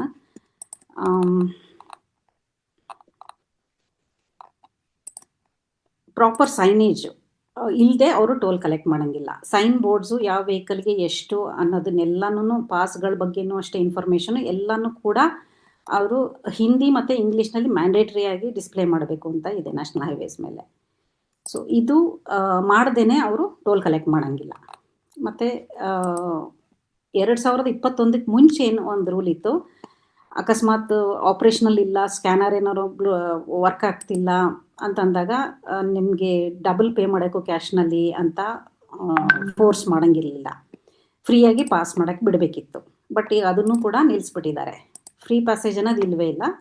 ಬಟ್ ಬೇರೆ ಆಲ್ಟರ್ನೇಟಿವ್ ಮೆಥಡ್ಸು ಯೂಸ್ ಮಾಡ್ಬೋದು. ಒಂದು UPI ಪೇಮೆಂಟ್ ಮಾಡ್ಬೋದು, ಇಲ್ಲ ಇವಾಗ UPI ಡಿವೈಸನ್ನು, ಪೇಮೆಂಟ್ ಡಿವೈಸನ್ನು ಅವರು ಬೇರೆ ಟೋಲಿಂದನೂ ಲೇನಿಂದನೂ ತೊಗೊಂಡು ಬಂದು ನಿಮಗೆ ಸಂಹೌ ಪೇ ಮಾಡಿಸ್ಕೊಂಡು ಕಳಿಸ್ತಾರೆ. So most of the time pay ಮಾಡೋಕ್ಕಾಗುತ್ತೆ, ಈ ಒಂದು ಫಾಸ್ಟ್ಯಾಗ್ದು ಯೂಸ್ ಆಗಲಿಲ್ಲ ಅಂತಂದರೆ. ಹಾಗಾಗಿ ಫ್ರೀಯಾಗಿ ಬಿಡೋವಂಥ ಎಲ್ಲ ಒಂದು ಏನು ರೂಲ್ಗಳಿತ್ತು ಇನ್ ಕೇಸ್ ಆಫ್ ಸರ್ವಿಸ್ ಸರಿ ಇಲ್ಲ ಅಂದಾಗ ಅದನ್ನೆಲ್ಲನೂ ಸ್ಟಾಪ್ ಮಾಡಿದ್ದಾರೆ. ಮತ್ತು ಕೆಲವು ಪೆನಾಲ್ಟೀಸ್ ಕೆಲವು ಕಂಡೀಷನ್ಸ್ನಲ್ಲಿ ಟೋಲ್ ಪ್ಲಾಜಾ ಆಪ್ರೇಟರ್ಸ್ ಮೇಲೆ ಬೀಳುತ್ತೆ. ಯಾವಾಗ ಅಂದರೆ ರಾಂಗ್ಫುಲ್ ಡಿಡಕ್ಷನ್, ಅಂದರೆ ತಪ್ಪಾಗಿ ಏನಾದರೂ ಅವರು ಡಿಡಕ್ಟ್ ಮಾಡಿದರೆ ಆವಾಗ 1 ಲಕ್ಷ ಫೈನ್ ಹಾಕ್ಕೋಬೋದು, 1 ಲಕ್ಷ ತನಕ. ಕೆಲವು ಕೇಸ್ 250 ಕೇಸ್ ಆಗಿದೆ ಅಂತ ಸ್ವಲ್ಪ ಡೇಟಾ ಹೇಳುತ್ತೆ. ಇದು ಕಾಂಟ್ರಾಕ್ಟ್ ಬೇಸಿಸ್ ಮೇಲೆ, ಅಂದರೆ ರೂಲ್ಸ್ ರೆಗ್ಯುಲೇಷನ್ಸ್ ಏನಿಲ್ಲ ಇದ್ರ ಬಗ್ಗೆ, ಬಟ್ ಕಾಂಟ್ರಾಕ್ಟಲ್ಲಿ ಏನು ಮೆನ್ಷನ್ ಆಗಿದೆ, ಏನು ಅಗ್ರಿಮೆಂಟ್ ಆಗಿದೆ ಗೌರ್ಮೆಂಟ್ ಜೊತೆ, ಅದ್ರ ಬೇಸಿಸ್ ಮೇಲೆ ಆಗುತ್ತೆ ಇದು. ಹಾಗೆ ಮಿಸ್ಬಿಹೇವಿಯರ್, ಅಂದರೆ ಟೋಲ್ ಆಪರೇಟರ್ಸ್ ಅಲ್ಲಿ ಇದ್ದವರು, ಸ್ಟಾಫ್ ಅವರು ಏನಾದರೂ ಮಿಸ್ಬಿಹೇವ್ ಮಾಡಿದ್ರೆ ಅದಕ್ಕೂ ಮ್ಯಾಸಿವ್ ಫೈನ್ ಇದೆ, ತುಂಬ ಹೆವಿ ಫೈನ್ಗಳಿದೆ. ಇತ್ತೀಚೆಗೆ ಒಂದು ಆರ್ಮಿ ಪರ್ಸನಲ್ ಮೇಲೆ ಹರಾಸ್ಮೆಂಟ್ ಆಗಿತ್ತು, ಅದಕ್ಕೆ 20 ಲಕ್ಷ ಫೈನ್ ಹಾಕಿದ್ದಾರೆ. ಸೊ ಈ 2 ವಿಷಯ ಸೀರಿಯಸ್ ಆಗಿ ಇಂಪ್ಲಿಮೆಂಟ್ ಮಾಡಿದ್ದಾರೆ ಗೌರ್ಮೆಂಟ್ ಅವರು. ಈಗ ಕಂಪ್ಲೇಂಟ್ ರೇಸ್ ಮಾಡೋದು ಹೇಗೆ, ಯಾವ ಏನು ಮೀಡಿಯಮ್ಗಳಿದೆ ನಮಗೆ ಕಂಪ್ಲೇಂಟ್ ರೇಸ್ ಮಾಡೋಕ್ಕೆ ಅಂತ ಹೇಳಿದ್ರೆ, NHAI ಹೆಲ್ಪ್ಲೈನ್ ಇದೆ 1033, ಆನ್ಲೈನ್ ಪೋರ್ಟಲ್ಗಳಿದೆ, NHAIದು ಇದೆ, ಮತ್ತು MORTHದು ಇದೆ, ಗ್ರೀವೆನ್ಸ್ ಪೋರ್ಟಲ್ ಇದೆ. ಮತ್ತು ಕೆಲವುದು ಫಾಸ್ಟ್ಯಾಗ್ನಲ್ಲೇ ನೀವು ಪ್ರತಿಯೊಂದು ಟ್ರಾನ್ಸಾಕ್ಷನ್ನು ಡಿಸ್ಪ್ಯೂಟ್ ಮಾಡ್ಬೋದು, ಅಲ್ಲಿಂದನೂ ನೀವು ರೇಸ್ ಮಾಡ್ಬೋದು. ಫಾಸ್ಟ್ಯಾಗ್ ತೊಗೊಂಡವ್ರೆಲ್ಲರದು ಆ್ಯಪ್ ಇರುತ್ತಲ್ಲ, ಅಲ್ಲೇ ನೀವು ಟ್ರಾನ್ಸಾಕ್ಷನ್ಸ್ ನಿಮ್ಮ ಕಾರಿಗೆ ಅಥವಾ ನಿಮ್ಮ ವೆಹಿಕಲ್ಗೆ ಬಂದಿರುತ್ತೆ ಟೋಲ್ ಕಲೆಕ್ಟ್ ಆದಾಗ, ಅದನ್ನು ಡಿಸ್ಪ್ಯೂಟ್ ಅಂತ ಹೇಳಿ ಡಿಸ್ಪ್ಯೂಟ್ ರೇಸ್ ಮಾಡ್ಬೋದು. ಎಲ್ಲೂ ನಿಮಗೆ ಸಮಾಧಾನ ಸಿಕ್ಕಿಲ್ಲ ಅಂತಂದರೆ CP ಗ್ರಾಮ್ಸ್ನಲ್ಲಿ ಎಸ್ಕಲೇಟ್ ಮಾಡ್ಬೋದು, ಅಂದರೆ ಅದನ್ನು ಇನ್ನು ಹೈಯರ್ ಇದಕ್ಕೆ ಕಂಪ್ಲೇಂಟ್ ರೇಸ್ ಮಾಡ್ಬೋದು. ಕೆಲವು ವಿಷಯದಲ್ಲಿ ಕನ್ಸ್ಯೂಮರ್ ಕೋರ್ಟ್ ಅಥವಾ ಹೈಕೋರ್ಟ್ಗೂ ಕೂಡ ಹೋಗ್ಬೋದು. ಇದಕ್ಕೆಲ್ಲ ಡಾಕ್ಯುಮೆಂಟ್ರಿ ಪ್ರೂಫ್ ಚೆನ್ನಾಗಿರಬೇಕು, ಎಲ್ಲದಕ್ಕೂ ಪ್ರೂಫ್ ಬೇಕಾಗುತ್ತೆ. ಬಟ್ ಯೂಶಲಿ ಕನ್ಸ್ಯೂಮರ್ ಕೋರ್ಟಿಗೆ ಹೋಗೋದು ಏನು ಎಕ್ಸಸ್ ಟೋಲ್ ಅಥವಾ ಅನ್ಆಥರೈಸ್ಡ್ ಕಲೆಕ್ಷನ್ ಮಾಡ್ತಿದ್ದಾರೆ ಅನ್ಬೇಕಾದ್ರೆ. ಮತ್ತು ಹೈಕೋರ್ಟಿಗೆ PIL ಅಥವಾ ರಿಟ್ ಪಿಟಿಷನ್ಸ್ ಹಾಕ್ಬೋದು. ಅದು ಅಂದರೆ ಮಾಸ್ ಆಗಿ ಏನೋ ಒಂದು ಪ್ರಾಬ್ಲಮ್ ಆಗಿದೆ ಅಂತ ಹೇಳಿದ್ರೆ, ಲೈಕ್ ಸಿಸ್ಟಮಿಕ್ ಆಗಿ ಅಥವಾ ಪ್ರೊಲಾಂಗ್ಡ್ ಆಗಿ ಇದನ್ನು ಇಲ್ಲಿಗಲ್ ಟೋಲ್ ತಗೋತಿದ್ದಾರೆ ಅಂತನೋ, ಅಥವಾ ಪ್ರಾಬ್ಲಮ್ಸ್ ಇದೆ ಹೈವೇನಲ್ಲಿ ಅಂತನೋ, ಆ ಥರ ಏನಾರು ಇದ್ದರೆ, ಎಕ್ಸೆಸಿವ್ ಡಿಲೇಸ್ ಆಗ್ತಾ ಇದೆ ಯಾವಾಗ್ಲೂ, ಅಥವಾ ಏನೋ ವೈಲೇಟ್ ಮಾಡ್ತಾ ಇದ್ದಾರೆ ರೂಲ್ಸನ್ನು ಅಂತ ಹೇಳಿದ್ರೆ, ಆವಾಗ PIL ಅಥವಾ ಹೈಕೋರ್ಟಿಗೆ ಹೋಗ್ಬೋದು. ಇನ್ನು ಅದರ್ ಮೆಥಡ್ಸ್ ಅಂದರೆ IHML MCLಗೆ ಇಮೇಲ್ ಕಳಿಸ್ಬೋದು. ಅಲ್ಲೇ ಆನ್ ಸೈಟ್ ಕಂಪ್ಲೇಂಟ್, ಅಂದರೆ ಆ ಟೋಲ್ ಬೂತಲ್ಲಿ ಹೋಗಿ ಮ್ಯಾನೇಜರ್ನ ಕರೆದು, ಅಲ್ಲಿ ಕಂಪ್ಲೇಂಟ್ ಬುಕ್ ಇರುತ್ತೆ, ಸಪೋಸ್ಲಿ ಇರಬೇಕು, ಅಲ್ಲಿ ನೀವು ಕಂಪ್ಲೇಂಟ್ ರೇಸ್ ಮಾಡ್ಬೋದು. ಇಲ್ಲ ಸೋಷಿಯಲ್ ಮೀಡಿಯಾದಲ್ಲೂ ಕೂಡ ನೀವು NHAI ಇದು ಅಫಿಷಿಯಲ್ ಹ್ಯಾಂಡಲ್ಗೆ ಟ್ಯಾಗ್ ಮಾಡಿ ಕಂಪ್ಲೇಂಟ್ ಮಾಡ್ಬೋದು. ಯೂಶಲಿ ಸೋಷಿಯಲ್ ಮೀಡಿಯಾ ಸ್ವಲ್ಪ ಎಫೆಕ್ಟಿವ್ ಆಗೂ ಇರುತ್ತೆ. ಸೊ ಕಂಪ್ಲೇಂಟ್ ರೇಸ್ ಮಾಡಿದಾಗ ನಾವು ಏನು ಪ್ರೂಫ್ ಕೊಡಬೇಕಾಗುತ್ತೆ ಅಂದರೆ, ಅಟ್ ಅ ಮಿನಿಮಮ್ ನಮ್ಮ ಹತ್ರ ಟ್ರಾನ್ಸಾಕ್ಷನ್ದು ಡೀಟೇಲ್ಸ್ ಇರಬೇಕು, ಸ್ಕ್ರೀನ್ಶಾಟ್, ಫಾಸ್ಟ್ಯಾಗ್ ಆದರೆ ಸ್ಕ್ರೀನ್ಶಾಟ್ ಇರಬೇಕು, ಅಥವಾ ಅದು ಟ್ರಾನ್ಸಾಕ್ಷನ್ದು ಡೀಟೇಲ್ಸ್ ಇರಬೇಕು. ಅದರಲ್ಲಿ ಡೇಟು, ಟೈಮು, ಟೋಲ್ ಪ್ಲಾಜಾ ಹೆಸರು ಇವೆಲ್ಲ ಇರಬೇಕು. ಇಲ್ಲ ಅಟ್ಲೀಸ್ಟ್ ಫೋಟೋ, ವಿಡಿಯೋ ಇದ್ದರೆ ಇನ್ನೂ ಒಳ್ಳೆಯದು. ನೀವೇನಾದರೂ ರೂಲ್ಸ್ ವೈಲೇಟ್ ಮಾಡ್ತಿದ್ದಾರೆ ಅಂತ ಹೇಳಿದ್ರೆ, ಆ ರೂಲ್ಸ್ ಏನು ಅನ್ನೋದು ಒಂದು ಡಾಕ್ಯುಮೆಂಟೇಷನ್ ಇದ್ದರೆ ನಿಮ್ಮ ಹತ್ರ ಒಳ್ಳೆಯದು. ಅಂದರೆ ಒಂದು ಗೌರ್ಮೆಂಟ್ ನೋಟಿಫಿಕೇಶನ್ ಇರ್ಬೋದು, ಅಲ್ಲ RTI ಮೂಲಕ ತೊಗೊಂಡಿದ್ದೇನಾದರೂ ಇನ್ಫಾರ್ಮೇಷನ್ ಇರಬಹುದು. ಸೊ ಅಂಥದನ್ನು ಇಟ್ಕೊಂಡಿರ್ಬೇಕಾಗುತ್ತೆ. ಇನ್ನು ಕೆಲವು ಸಪೋರ್ಟಿಂಗ್ ಎವಿಡೆನ್ಸ್ ಏನಾಗುತ್ತೆ ಅಂದರೆ, ಈ ಕೆಲವು ಕಾರ್ನಲ್ಲಿ ಡ್ಯಾಶ್ ಕ್ಯಾಮ್ ಅಂತ ಇರುತ್ತೆ, ಕ್ಯಾಮ್ರಾ ಇರುತ್ತೆ, ಅದ್ರದ್ದು ಫುಟೇಜ್ ತೊಗೊಳ್ಬೋದು. ಇನ್ನು ದೊಡ್ಡ ಎಲ್ಲರೂ ಎಕ್ಸ್ಪೀರಿಯೆನ್ಸ್ ಮಾಡ್ತಿರೋದು ಸಮಸ್ಯೆಗಳಾದರೆ ವಿಟ್ನೆಸ್ ಸ್ಟೇಟ್ಮೆಂಟ್ಸ್ ಅಂದರೆ ಇನ್ನೂ ಒಂದಷ್ಟು ಜನದ ಹತ್ರ ಆ ಒಂದು ಸಮಸ್ಯೆ ಬಗ್ಗೆ ಹೇಳಿಕೆಗಳನ್ನು ತಗೊಳ್ಬೋದು, ಹೆಸರು ನಂಬರ್ಗಳನ್ನು ತಗೋಬೋದು. ಹೈವೇಗಳಲ್ಲಿ CCTV ಇರುತ್ತೆ, ಅದರದ್ದು ಸ್ಕ್ರೀನ್ಶಾಟ್ಗಳು ಅಥವಾ ಅದರದ್ದು ವಿಡಿಯೋಗಳು ತಗೊಳ್ಬೋದು. ಸಪೋರ್ಟಿಂಗ್ ಮೀಡಿಯಾ ರಿಪೋರ್ಟ್ಸ್ ಏನಾದ್ರು ಇದ್ದರೆ ಅದನ್ನು ಸಬ್ಮಿಟ್ ಮಾಡ್ಬೋದು. ಸೊ ಈ ರೀತಿ ಎಲ್ಲ ಡಾಕ್ಯುಮೆಂಟ್ಸ್ಗಳನ್ನು ಇಟ್ಕೊಂಡ್ರೆ ಒಳ್ಳೆಯದು. ಅಂದರೆ ನಮ್ಮ ಇಂಡಿವಿಜುವಲ್ ಎಕ್ಸ್ಪೀರಿಯೆನ್ಸ್ ಆಗಿ ಏನಾದ್ರು ಸಮಸ್ಯೆ ಆಗಿದ್ದರೆ ಡೆಫಿನೆಟ್ಲಿ ಒಂದು ವಿಡಿಯೋ ಟೋಲ್ ಪ್ಲಾಜಾದಲ್ಲಿ ನಡೀತಿರೋದು ಒಂದು ವಿಡಿಯೋ ಫುಟೇಜ್ ತೊಗೊಂಡ್ರೆ ಒಳ್ಳೆಯದು. ಡ್ಯಾಶ್ ಕ್ಯಾಮ್ ಇಟ್ಕೊಂಡಿದ್ರೆ ಇನ್ನೂ ಒಳ್ಳೆಯದಾಗುತ್ತೆ, ಅಂದರೆ ಈಸಿ ಆಗುತ್ತೆ ಅವಾಗ. ಯಾಕೆಂದರೆ ಸಮಸ್ಯೆ ಯಾವಾಗ ಆಗುತ್ತೆ ಅಂತ ಹೇಳಕ್ಕೆ ಬರೋದಿಲ್ಲ. ಇನ್ನೊಂದು, ಇವಾಗ ಎಷ್ಟೊಂದು ಕಡೆ ಈ ಟೋಲ್ನ ಎಕ್ಸ್ಪೈರಿ ಆಗಿದೆಯಾ ಕಾಂಟ್ರಾಕ್ಟು, ಅವರು ಲೀಗಲ್ ಆಗಿ ಟೋಲ್ ತಗೋತಿದ್ದಾರಾ ಅಥವಾ ಎಕ್ಸ್ಪೈರ್ ಆದ್ಮೇಲೂ ಕಂಟಿನ್ಯೂ ಮಾಡ್ತಿದ್ದಾರೆ ಟೋಲ್ ತಗೊಳ್ಳೋದು ಅಂತ ನಮ್ಗೆ ಗೊತ್ತಾಗೋದು ಹೇಗೆ ಅಂತ ಅಂದ್ಕೊಂಡ್ರೆ, ಇಲ್ಲೂ ಕೂಡ ಇಂಥ ಒಂದು ಲಿಸ್ಟು ಪಬ್ಲಿಕ್ಕಾಗಿ ಗೌರ್ಮೆಂಟು ಪಬ್ಲಿಷ್ ಮಾಡಿಲ್ಲ. ದ ಓನ್ಲಿ ವೇ ನಾವು ಹೆಂಗೆ ಫೈಂಡ್ ಔಟ್ ಮಾಡೋದು ಅಂತಂದರೆ, ಒಂದು RTI ರಿಕ್ವೆಸ್ಟ್ ಹಾಕಬೇಕಾಗುತ್ತೆ NHA ಅಥವಾ MRTHಗೆ, ಅಥವಾ ಯಾವುದಾದ್ರೂ ಈಗಾಗಲೇ ನಡೀತಿರೋ ಕೇಸ್ಗಳಿದ್ದು ಅದರಿಂದ ಜಡ್ಜ್ಮೆಂಟ್ ಏನಾದ್ರು ಬಂದಿದ್ದರೆ ಅದರಲ್ಲಿ ಡೀಟೇಲ್ಸ್ ತೊಗೊಳ್ಬೋದು. ಸೊ ನಿಮ್ಗೆಲ್ಲೂ ಕೂಡ ಈವನ್ ಈ ರೂಲ್ಸ್ ಏನಿದೆ ಅಮೆಂಡ್ಮೆಂಟ್ಸ್ಗಳು ಆಗ್ತಾನೇ ಇದೆ. ಅಮೆಂಡ್ಮೆಂಟ್ಸ್ಗಳನ್ನ ಇಂಡಿವಿಜುವಲ್ ಆಗಿ ನಾವು ನೋಡಬೇಕಾಗುತ್ತೆ, ಕನ್ಸಾಲಿಡೇಟೆಡ್ ಆಗಿ ಈಸಿಲಿ ಆಕ್ಸೆಸಿಬಲ್ ಇಲ್ಲ. ಈ ಒಂದು ಕಾಯ್ದೆ ಏನಿದೆ ಅಥವಾ ಒಂದು ರೂಲ್ಸ್ ಏನಿದೆ, ಈ ಡಾಕ್ಯುಮೆಂಟು ಕನ್ಸಾಲಿಡೇಟೆಡ್ ಆಗಿ ಸಿಗಲ್ಲ. ಬಟ್ ಈಚ್ ಟೈಮ್ ಅಮೆಂಡ್ಮೆಂಟ್ ಮಾಡಿದ್ದನ್ನು ನೋಟಿಫೈ ಮಾಡಿರ್ತಾರೆ, ಅದು MRTH ವೆಬ್ಸೈಟಲ್ಲಿ ಸಿಗುತ್ತೆ ನಿಮಗೆ ಈಚ್ ಅಮೆಂಡ್ಮೆಂಟನ್ನು. ಸೊ ಹಾಗಿದ್ರೆ ಮೇಂಟೆನೆನ್ಸ್ ಕಾಂಟ್ರಾಕ್ಟ್ಸ್ ಏನಾದರೂ ಮಾಡ್ಕೊಂಡಿರ್ತಾರೆ. ಮೇಂಟೆನೆನ್ಸ್ ಸ್ಟೇಟ್ ಹೈವೇಸ್ಗೂ ಮಾಡ್ಕೊಂಡಿರ್ತಾರೆ, ನ್ಯಾಷನಲ್ ಹೈವೇಸ್ಗೂ ಮಾಡ್ಕೊಂಡಿರ್ತಾರೆ. ಅದು ಈಚ್ ಕಾಂಟ್ರಾಕ್ಟ್ ಅದ್ರ ಮೇಲೆ ಡಿಪೆಂಡ್ ಆಗುತ್ತೆ ಏನೇನು ಮಾಡ್ಕೊಂಡಿದ್ದಾರೆ ಅಂತ, ಸ್ಪೆಸಿಫಿಕ್ಸ್ ಎಲ್ಲ ಅದರಲ್ಲಿ ಇರುತ್ತೆ. ಮಾನಿಟ್ರಿಂಗು ಮಾಡಬೇಕಾಗುತ್ತೆ, ಇನ್ಸ್ಪೆಕ್ಷನ್ಸು ಪೆನಾಲ್ಟೀಸ್ ಲೆವಿ ಮಾಡಬೇಕಾಗುತ್ತೆ based on the audits conducted. ಈ ಥರದ್ದು ರೆಗ್ಯುಲರ್ ಆಗಿ ಮಾಡಬೇಕು ಅನ್ನೋದು ಇರುತ್ತೆ. ಇವನ್ನೆಲ್ಲ ಒಂದು ಸ್ಟ್ಯಾಂಡರ್ಡ್ ಆಪರೇಟಿಂಗ್ ಪ್ರೊಸೀಜರ್ ಅನ್ನೋ ಅಂತ ಒಂದು ರೈಟಪ್ ಮಾಡಿ ಅದನ್ನು ನೋಟಿಫೈ ಮಾಡಿರ್ತಾರೆ ಗೌರ್ಮೆಂಟು. ಸೊ ಅದರಲ್ಲಿ ಈ ಡೀಟೇಲ್ಸ್ ಎಲ್ಲ ಇರುತ್ತೆ. ಕಾಲದಿಂದ ಕಾಲಕ್ಕೆ ಇದನ್ನು ಅಪ್ಡೇಟು ಮಾಡ್ತಿರ್ತಾರೆ, ಚೇಂಜಸ್ಸು ಮಾಡ್ತಿರ್ತಾರೆ. ಸೊ ಬೇಸಿಕ್ ಎಕ್ಸ್ಪೆಕ್ಟೇಷನ್ಸ್ ಏನಿದೆ ಅದು ಮೇಂಟೆನೆನ್ಸ್ ರಿಲೇಟೆಡು ಅದೆಲ್ಲ ಇರುತ್ತೆ. ಆ್ಯಂಡ್ ಸ್ಪೆಸಿಫಿಕ್ ಕಾಂಟ್ರಾಕ್ಟ್ಸ್ನಲ್ಲಿ ಇನ್ನೂ ಕೆಲವುದು ಆ ಒಂದು ಪ್ರಾಜೆಕ್ಟಿಗೆ ಏನು ಅಪ್ಲೈ ಆಗುತ್ತೆ ಆ ಒಂದು ಚೇಂಜಸ್ಗಳು ಅಡಿಷನ್ಸು ಇರಬಹುದು. ಸೊ ಫ್ಯೂಚರ್ನಲ್ಲಿ ಇನ್ ಗೌರ್ಮೆಂಟ್ ಆಫ್ ಇಂಡಿಯಾ ಒಂದಷ್ಟು ಗ್ರೀನ್ ಫೀಲ್ಡ್ ಎಕ್ಸ್ಪ್ರೆಸ್ ವೇಸ್ ಅಂತ ಮಾಡಬೇಕು ಅಂತಿದ್ದಾರೆ, ಭಾರತ್ ಮಾಲಾ ಅನ್ನೋ ಒಂದು ಸ್ಕೀಮ್ ಅಡಿನಲ್ಲಿ. ಸೊ ಇದು ಕರ್ನಾಟಕದಲ್ಲಿ ಆಲ್ಮೋಸ್ಟ್ ಇಲ್ಲ ಅನ್ನಂಗೆ ಹೇಳ್ಬೋದು. ಈ ಪ್ರಾಜೆಕ್ಟ್ನಲ್ಲಿ ಒಂದೋ ಎರಡೋ ಏನೋ ಸ್ವಲ್ಪ ಟಚ್ ಆಗುತ್ತೆ ಕರ್ನಾಟಕಕ್ಕೆ ಅನ್ನೋದು ಅಷ್ಟೇ. ಬಟ್ ಮೇಜರ್ ಪ್ರಾಜೆಕ್ಟ್ಸ್ ಏನು ಇದ್ರ ಅಡಿನಲ್ಲಿ ಕರ್ನಾಟಕಕ್ಕೆ ಬರೋದಿಲ್ಲ. ಸೊ ಇದಿಷ್ಟು national highways over all rules ಬಗ್ಗೆ. ಇನ್ನು ಸ್ಟೇಟ್ ಹೈವೇಸಿಗೆ ಬಂದರೆ ಕರ್ನಾಟಕದಲ್ಲಿ ನ್ಯಾಷನಲ್ ಹೈವೇಸು 14 ಇದೆ, 2 ಎಕ್ಸ್ಪ್ರೆಸ್ ವೇ ಇದೆ, ಇನ್ನು 2 ಕನ್ಸ್ಟ್ರಕ್ಷನ್ಲಿದೆ. ಅದು ಮೇಜರ್ಲಿ ಔಟ್ಸೈಡ್ ಕರ್ನಾಟಕನೇ ಇದೆ. ಅದು ಟೋಲ್ ಪ್ಲಾಜಾಸ್ ಬಂದು ಸುಮಾರು 55ರಿಂದ 66 ಟೋಲ್ ಪ್ಲಾಜಾಗಳಿದೆ. ಆಲ್ಮೋಸ್ಟ್ ಎಲ್ಲವೂ PPP ಹೈವೇ ಪ್ರಾಜೆಕ್ಟ್ಸ್ ಥರನೇ ಇದೆ. ಸೊ ಆ 2 ಎಕ್ಸ್ಪ್ರೆಸ್ ವೇ ಯಾವುದು ಅಂದರೆ Bengaluru Mysuru express way, Bangalore Chennai express way. ಇದು ಪಾರ್ಷಲಿ ಆಪ್ರೇಷನಲ್ ಇದೆ, ಇನ್ನು ಅಂಡರ್ ಕನ್ಸ್ಟ್ರಕ್ಷನ್ ಇದೆ, ಕಂಪ್ಲೀಟ್ ಆಗಿಲ್ಲ. ಸೊ ಇವೆರಡೂ ಕೂಡ ನಾನು ಆಗಲೇ ಹೇಳಿದಾಗೆ ಕ್ಲೋಸ್ ಲೂಪ್ ಟೋಲಿಂಗ್ನ ಇಂಪ್ಲಿಮೆಂಟ್ ಮಾಡುತ್ತೆ. ಸೊ ಸ್ಟೇಟ್ ಹೈವೇಸು ಕರ್ನಾಟಕದಲ್ಲಿ ಒಂದು ಕಡೆ 23 ಅಂತ ಹೇಳುತ್ತೆ, ಇನ್ನೊಂದು ಕಡೆ 27 ಅಂತ ಹೇಳುತ್ತೆ, ಅಷ್ಟಿದ್ದಾವೆ. ಇದರಲ್ಲಿ ಸ್ಟ್ಯಾಂಡ್ ಅಲೋನ್ ಸ್ಟ್ರಕ್ಚರ್ಸು ಸೇರಿಕೊಳ್ಳುತ್ತೆ, ಅಂದರೆ ಬ್ರಿಡ್ಜಸ್ಸು, ಬೈಪಾಸು, ಮೇಜರ್ ಇಂಟರ್ಚೇಂಜ್ಗಳು ಇವೆಲ್ಲವನ್ನು ಸೇರಿಕೊಳ್ಳುತ್ತೆ. ಕರ್ನಾಟಕದಲ್ಲಿ ಸ್ಟೇಟ್ ಹೈವೇಸ್ನ ಯಾವ ಕಾನೂನು ಅಡಿ ಬರುತ್ತೆ ಅಂದರೆ ಕರ್ನಾಟಕ ಹೈವೇಸ್ ಆ್ಯಕ್ಟ್ 1964 ಇದಕ್ಕೆ ನಿಯಮಗಳು Karnataka road user fee determination of rates and collection rules 2014 ಈ ನಿಯಮಗಳಲ್ಲಿ ಬರುತ್ತೆ. ಸೊ ಇದರಲ್ಲೂ ಕೂಡ ನ್ಯಾಷನಲ್ ಹೈವೇಸ್ ಏನು ರೂಲ್ಸ್ ಇದೆ ಆ ನ್ಯಾಷನಲ್ ಹೈವೇಗಳಿಗೆಲ್ಲ ಅಪ್ಲೈ ಆಗುತ್ತೆ, ಸಿಮಿಲರ್, ಏನು ಚೇಂಜಸ್ ಇಲ್ಲ ಕರ್ನಾಟಕದಲ್ಲಿ. ಸ್ಟೇಟ್ ಹೈವೇಸು ಏನೋ ಒಂದಷ್ಟು ರೂಲ್ಸ್ಗಳು ಮಾಡಿದ್ರು, ನೋಟಿಫೈ ಮಾಡ್ತಾರೆ ಎಷ್ಟು ಚಾರ್ಜಸ್ ಆಗುತ್ತೆ ಅಂತ ಟೈಮ್ ಟು ಟೈಮ್ ಏನಾರ ಕಲೆಕ್ಟ್ ಮಾಡಬೇಕು ಅಂತಂದರೆ. ಎಕ್ಸೆಂಪ್ಷನ್ಸೂ ಸುಮಾರು ಸಿಮಿಲರ್ ಇದೆ. 2 wheeler, 3 wheeler, tractors, agriculture vehicles, animal drawn vehicles ಇಂಥವನ್ನೆಲ್ಲ ಚಾರ್ಜ್ ಮಾಡಲ್ಲ. If alternative road service road ಅಥವಾ ಬೇರೆ ರೋಡ್ ಇದೆ ಅಂತಂದರೆ. ಸೊ ಕಲೆಕ್ಷನ್ ಮೆಥಡು ಇಲ್ಲಿ ಫಾಸ್ಟಾಗಿ ಮ್ಯಾಂಡೇಟ್ರಿ ಅಲ್ಲ, all modes of payment accept ಆಗುತ್ತೆ.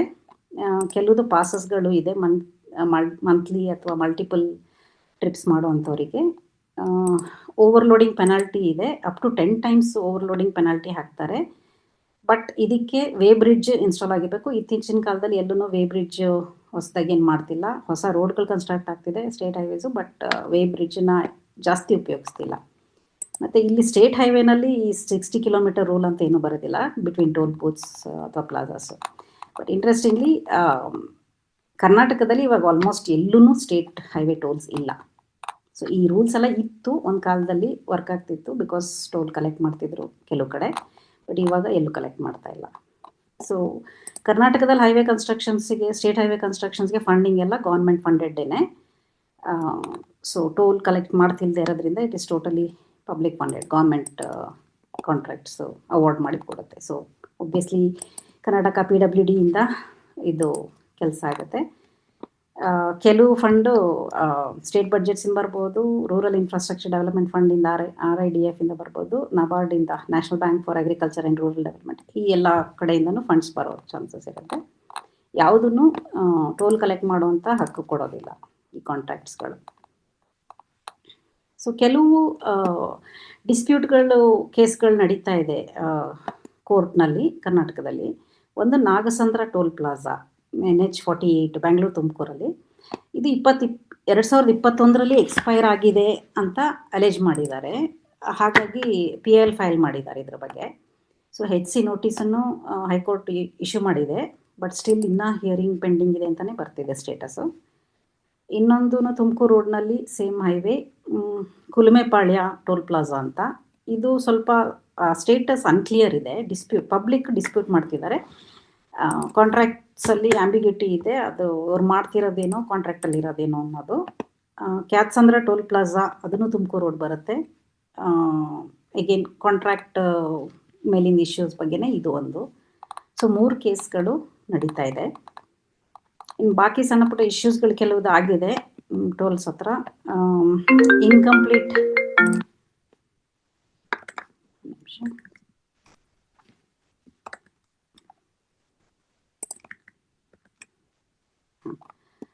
ಇನ್ಕಂಪ್ಲೀಟ್ ವರ್ಕ್ ಆಗಿದೆ ಅಂತ ಕೆಲವು ತುಮಕೂರಿನಲ್ಲಿರೋ ಟೋಲ್ ಪ್ಲಾಜಾಗಳ ಬಗ್ಗೆ ಜನ ಧ್ವನಿ ಎತ್ತಿದ್ದಾರೆ.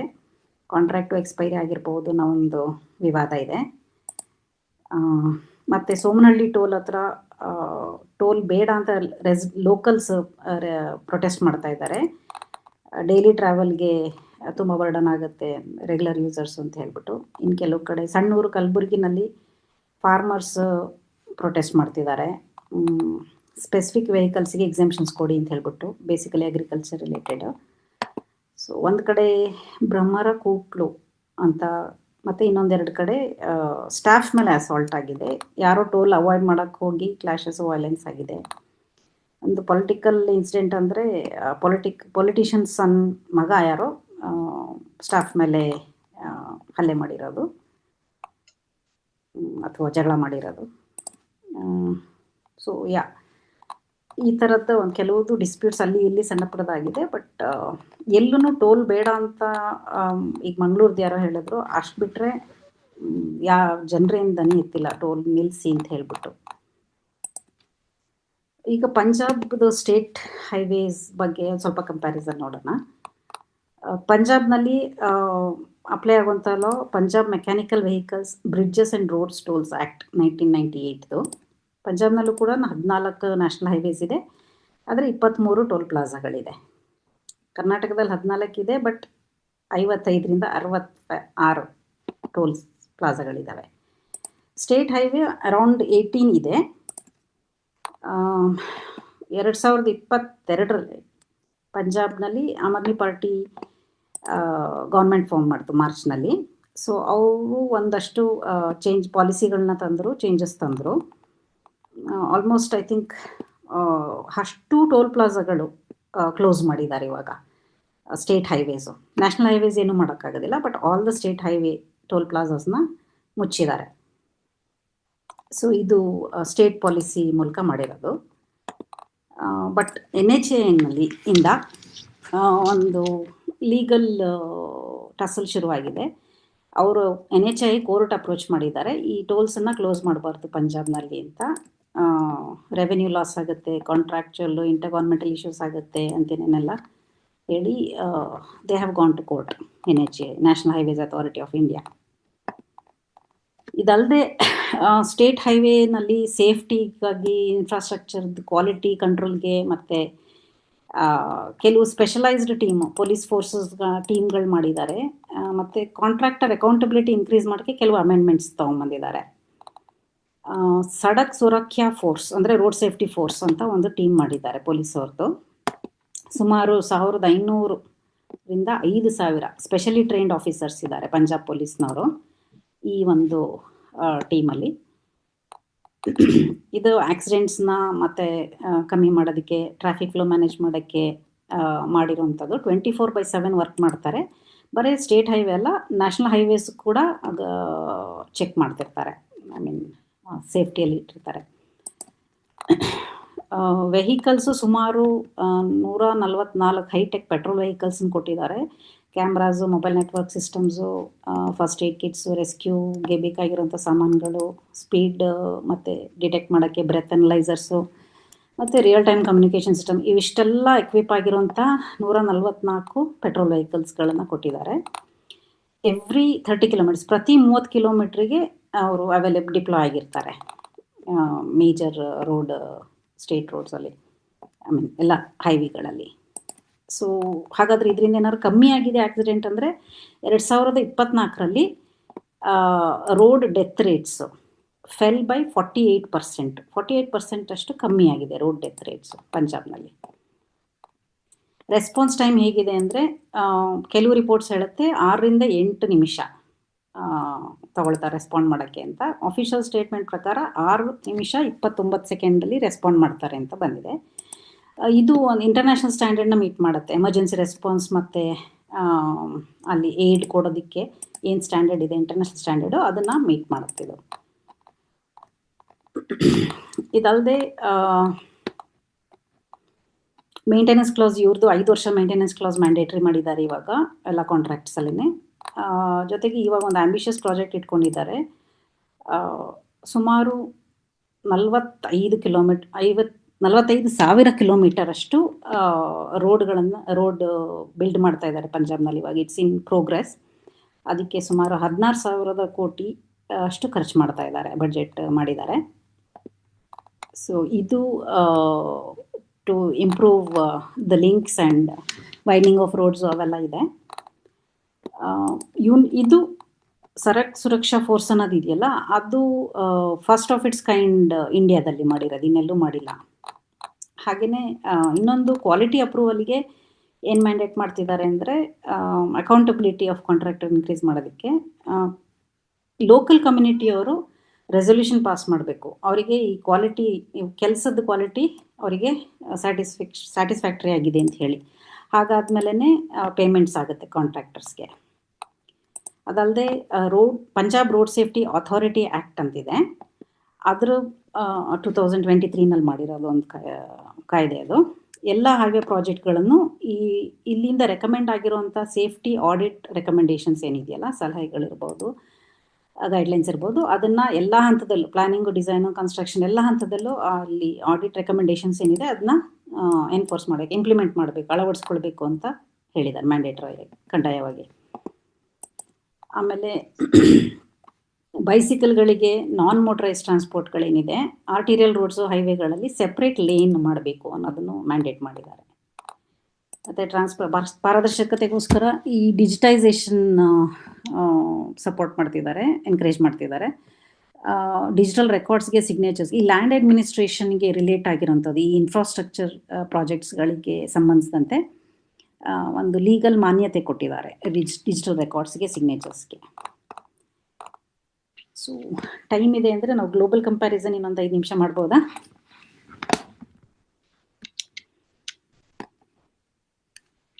ಮಾಡಿ ಮಾಡಿ ತೊಂದ್ರೆ ಇಲ್ಲ. ಮಾಡಿ ಓಕೆ, ಮಾಡಿ 3 ಮಿನಿಟ್ಸ್ ಅಷ್ಟೇ. ಸೊ ಬೇರೆ ದೇಶ ಅಂತಂದರೆ ನಾನೊಂದು 4 ಇಟ್ಕೊಂಡಿದ್ದೀನಿ. ಇಂಡಿಯಾ, ಚೈನಾ, USA, ಯುರೋಪ್ ಅಂತ ಹೇಳಿ ಕಂಪೇರ್ ಮಾಡ್ತಿದ್ದೀನಿ. ಓವರಾಲ್ ಇಂಡಿಯಾದಲ್ಲಿ technology wise plaza based tolling, RFID technology use ಮಾಡ್ತಾರೆ. ಭಾಳಷ್ಟು ಕಡೆ ಈ RFID ಟೆಕ್ನಾಲಜಿ, ಎಲೆಕ್ಟ್ರಾನಿಕ್ ಟೋಲಿಂಗ್ ಟೆಕ್ನಾಲಜಿನೇ ಯೂಸ್ ಮಾಡೋದು. ಬೇರೆ ದೇಶದಲ್ಲಿ ಕ್ಯಾಶ್ ಲೈನ್ಸ್ ಎಲ್ಲ ಸುಮಾರು ಎಲಿಮಿನೇಟ್ ಮಾಡಿದ್ದಾರೆ, ಬಟ್ ಇಂಡಿಯಾದಲ್ಲಿ ಕ್ಯಾಶ್ ಲೈನ್ಸ್ ಇನ್ನೂ ಇದೆ.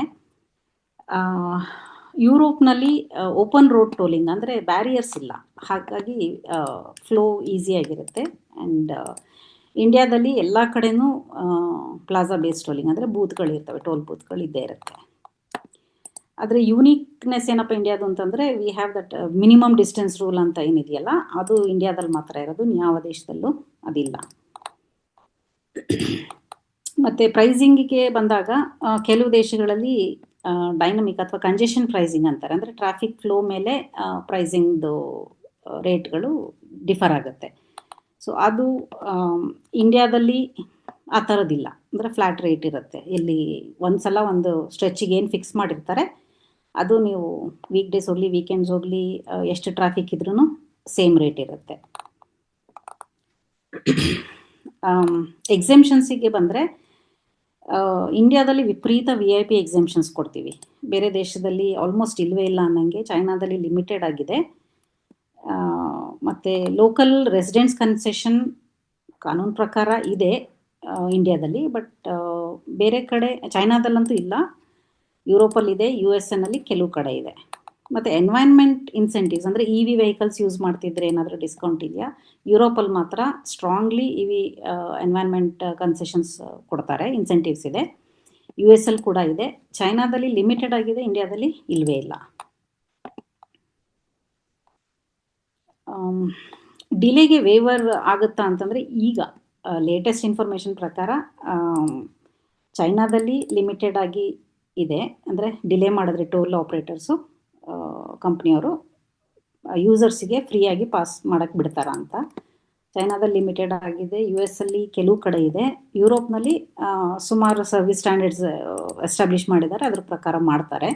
ಇಂಡಿಯಾದಲ್ಲಿ ಕಂಪ್ಲೀಟಾಗಿ ಇಲ್ಲ.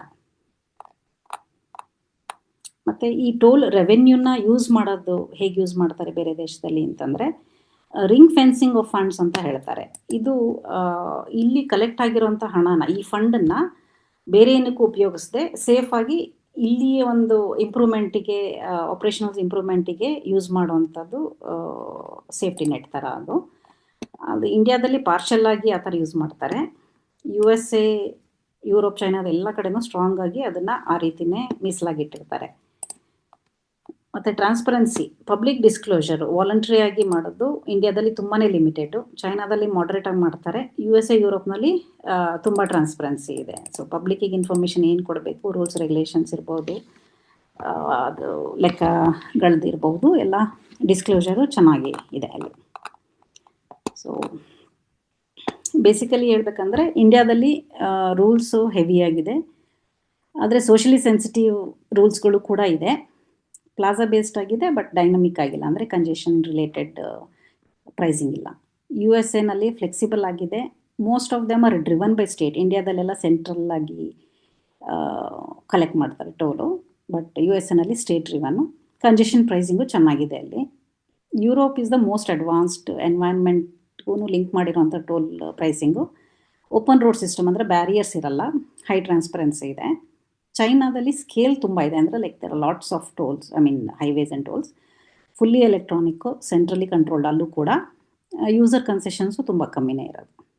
So what India can do is 100% barrier free tolling ಕಡೆ ಮೂವ್ ಮಾಡ್ಬೋದು, ಅಂದರೆ ಆ ಥರ ಒಂದು ವ್ಯವಸ್ಥೆ ಏರ್ಪಡಿಸ್ಬೋದು. Congestion based, time based pricing ಕೂಡ ಅಳವಡಿಸ್ಕೊಳ್ಬೋದು. VIP ಎಕ್ಸೆಂಪ್ಷನ್ಸನ್ನು ಕಮ್ಮಿ ಮಾಡಬೇಕಿದೆ. ಟ್ರಾನ್ಸ್ಪರೆನ್ಸಿ ಆಫ್ ಕೋರ್ಸ್, ಟೋಲ್ ರೆವೆನ್ಯೂದು ಇನ್ಕ್ರೀಸ್ ಮಾಡಬೇಕಾಗಿದೆ, ಇಂಪ್ರೂವ್ ಮಾಡಬೇಕಾಗಿದೆ. ಓವರ್ಸೈಟ್ ಮೆಕ್ಯಾನಿಸಮ್ಸ್ ಇಂಡಿಪೆಂಡೆಂಟ್ ಆಗಿ ಮಾಡುವಂಥ ಒಂದು ಶಕ್ತಿಯುತ ಯಾವ್ದಾರ ಒಂದು ವ್ಯವಸ್ಥೆ ಮಾಡಬೇಕಾಗಿದೆ. ಸೊ ಇಷ್ಟು ಹೇಳ್ತಾ ನಾನು ಮಾತು ಮುಗಿಸ್ತೀನಿ.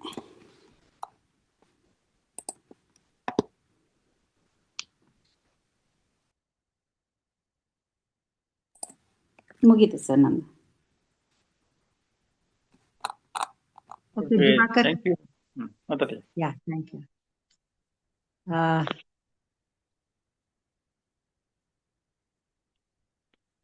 ಅಲ್ಲ ಮಾಲವಿಕಾ, ಈಗ ನಾವು ಬರುವಾಗ ಡಿಲೇ ಆದ್ರೆ ಎಷ್ಟು ಟೈಮ್ ಡಿಲೇ ಆದ್ರೆ ಅವರು ರೆಸ್ಪಾನ್ಸಿಬಲ್ ತಗೋತಾರೆ?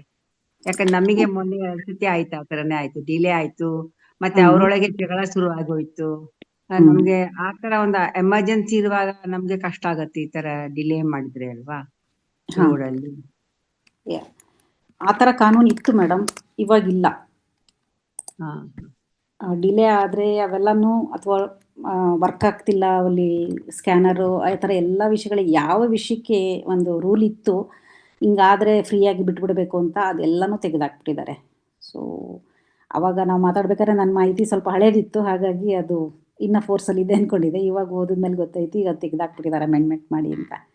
So there is no way we can complaint for delays. ಅಲ್ಲ ಇದು USA ನಲ್ಲಿ ಯುರೋಪ್ ನಲ್ಲಿ ಎಲ್ಲ ಮಾಡ್ಬೋದಾ ಡಿಲೇ ಆದ್ರೆ ದೇ ಕ್ಯಾನ್ ಕಂಪ್ಲೇಂಟ್? ಆರ್ ಈಗ ನೀವು ಹೇಳಿದ್ರೆ ಡಿಲೇ ಆಗುತ್ತೆ ಅಂತ ಗೊತ್ತಾದ ಕೂಡ ಓಪನ್ ಅಪ್ ಮಾಡಿ ಹೋಗ್ಬಿಡಿ ಅಂತ ಎಲ್ಲರೂ ಬಿಟ್ಬಿಡ್ತಾರಲ್ವಾ ಆತರ?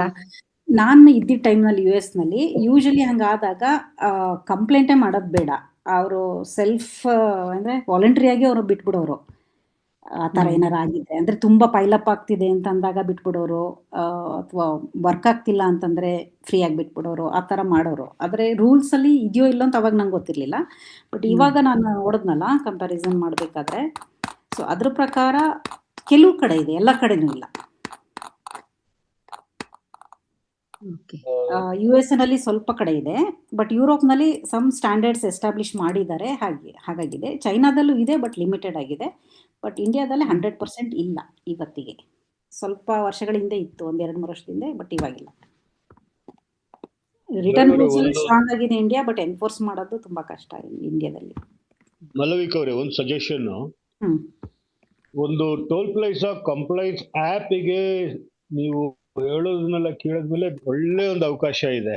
ಯಾಕೆಂದ್ರೆ ಅಷ್ಟೊಂದು ರೂಲ್ಸ್ ಇದೆ, ಅಷ್ಟೊಂದು ಮಾಡಿಫಿಕೇಶನ್ಸ್ ಆಗಿದೆ, ಎಲ್ಲಾನು ರೆಡಿ ಆಗಬಹುದು. ಟೋಲ್ ಪ್ಲಾಜಾ ಕಂಪ್ಲೇಂಟ್ ನಿಮ್ಮ IT ಬ್ಯಾಕ್ ಗ್ರೌಂಡ್, ನಿಮ್ಮ ಫ್ರೆಂಡ್ ಸರ್ಕ್ಯೂಟ್ ಎಲ್ಲ ಸಜೆಸ್ಟ್ ಮಾಡಿ ಆ ಒಂದು ಆ್ಯಪ್ ಮಾಡಿದ್ರೆ, ಆ ಆ್ಯಪ್ ಅಲ್ಲಿ ಈ ಡಾಕ್ಯುಮೆಂಟ್ಸ್ ಏನ್ ಪ್ರಾಸೆಸ್ ಏನ್ ಮಾಡಬೇಕು ಅಂತಂದಾಗ ಅವ್ರೇನು ಎಂಟ್ರಿ ಮಾಡಬೇಕು ಅನ್ನೋದನ್ನು ಸ್ಟಿಪ್ಯುಲೇಟ್ ಮಾಡಿದ್ರೆ, there is definitely people will pay for it also. It may not be a free, maybe promotional ಆಗಿ ಸ್ವಲ್ಪ ದಿವಸ ಫ್ರೀ ಇರ್ಬೇಕೇನೋ, ಇಲ್ಲ ನಾಮಿನಲ್ ಆಗಿದೆ. It can definitely be a very good bridge for the current information and action gap. ನೋಡಿ madam, ಯೋಚನೆ ಮಾಡಿ madam.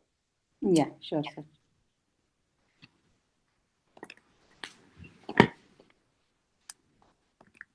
Hello, ನಮಸ್ಕಾರ ಎಲ್ರಿಗೂ, ಹೊಸ ವರ್ಷದ ಶುಭಾಶಯಗಳು.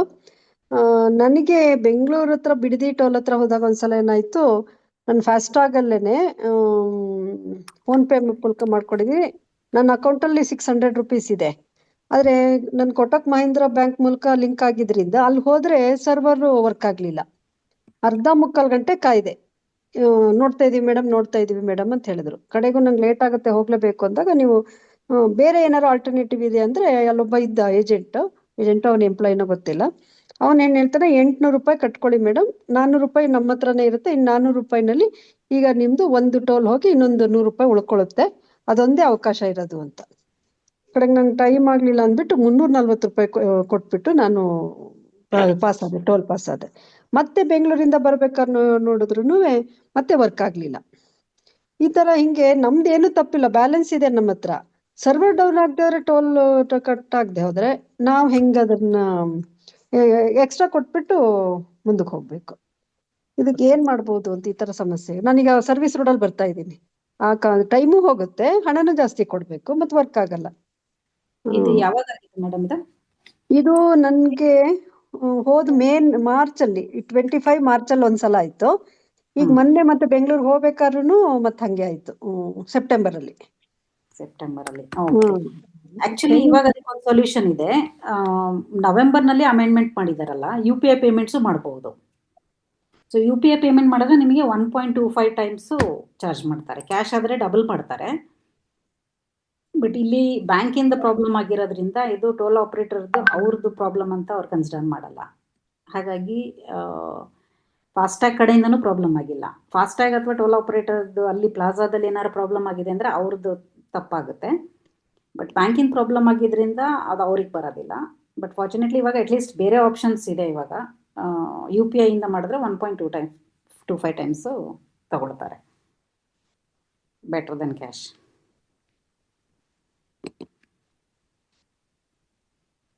ಆಮೇಲೆ ಇನ್ನೊಂದು ಹೇಳೋದು ಮರ್ತ್ಬಿಟ್ಟೆ.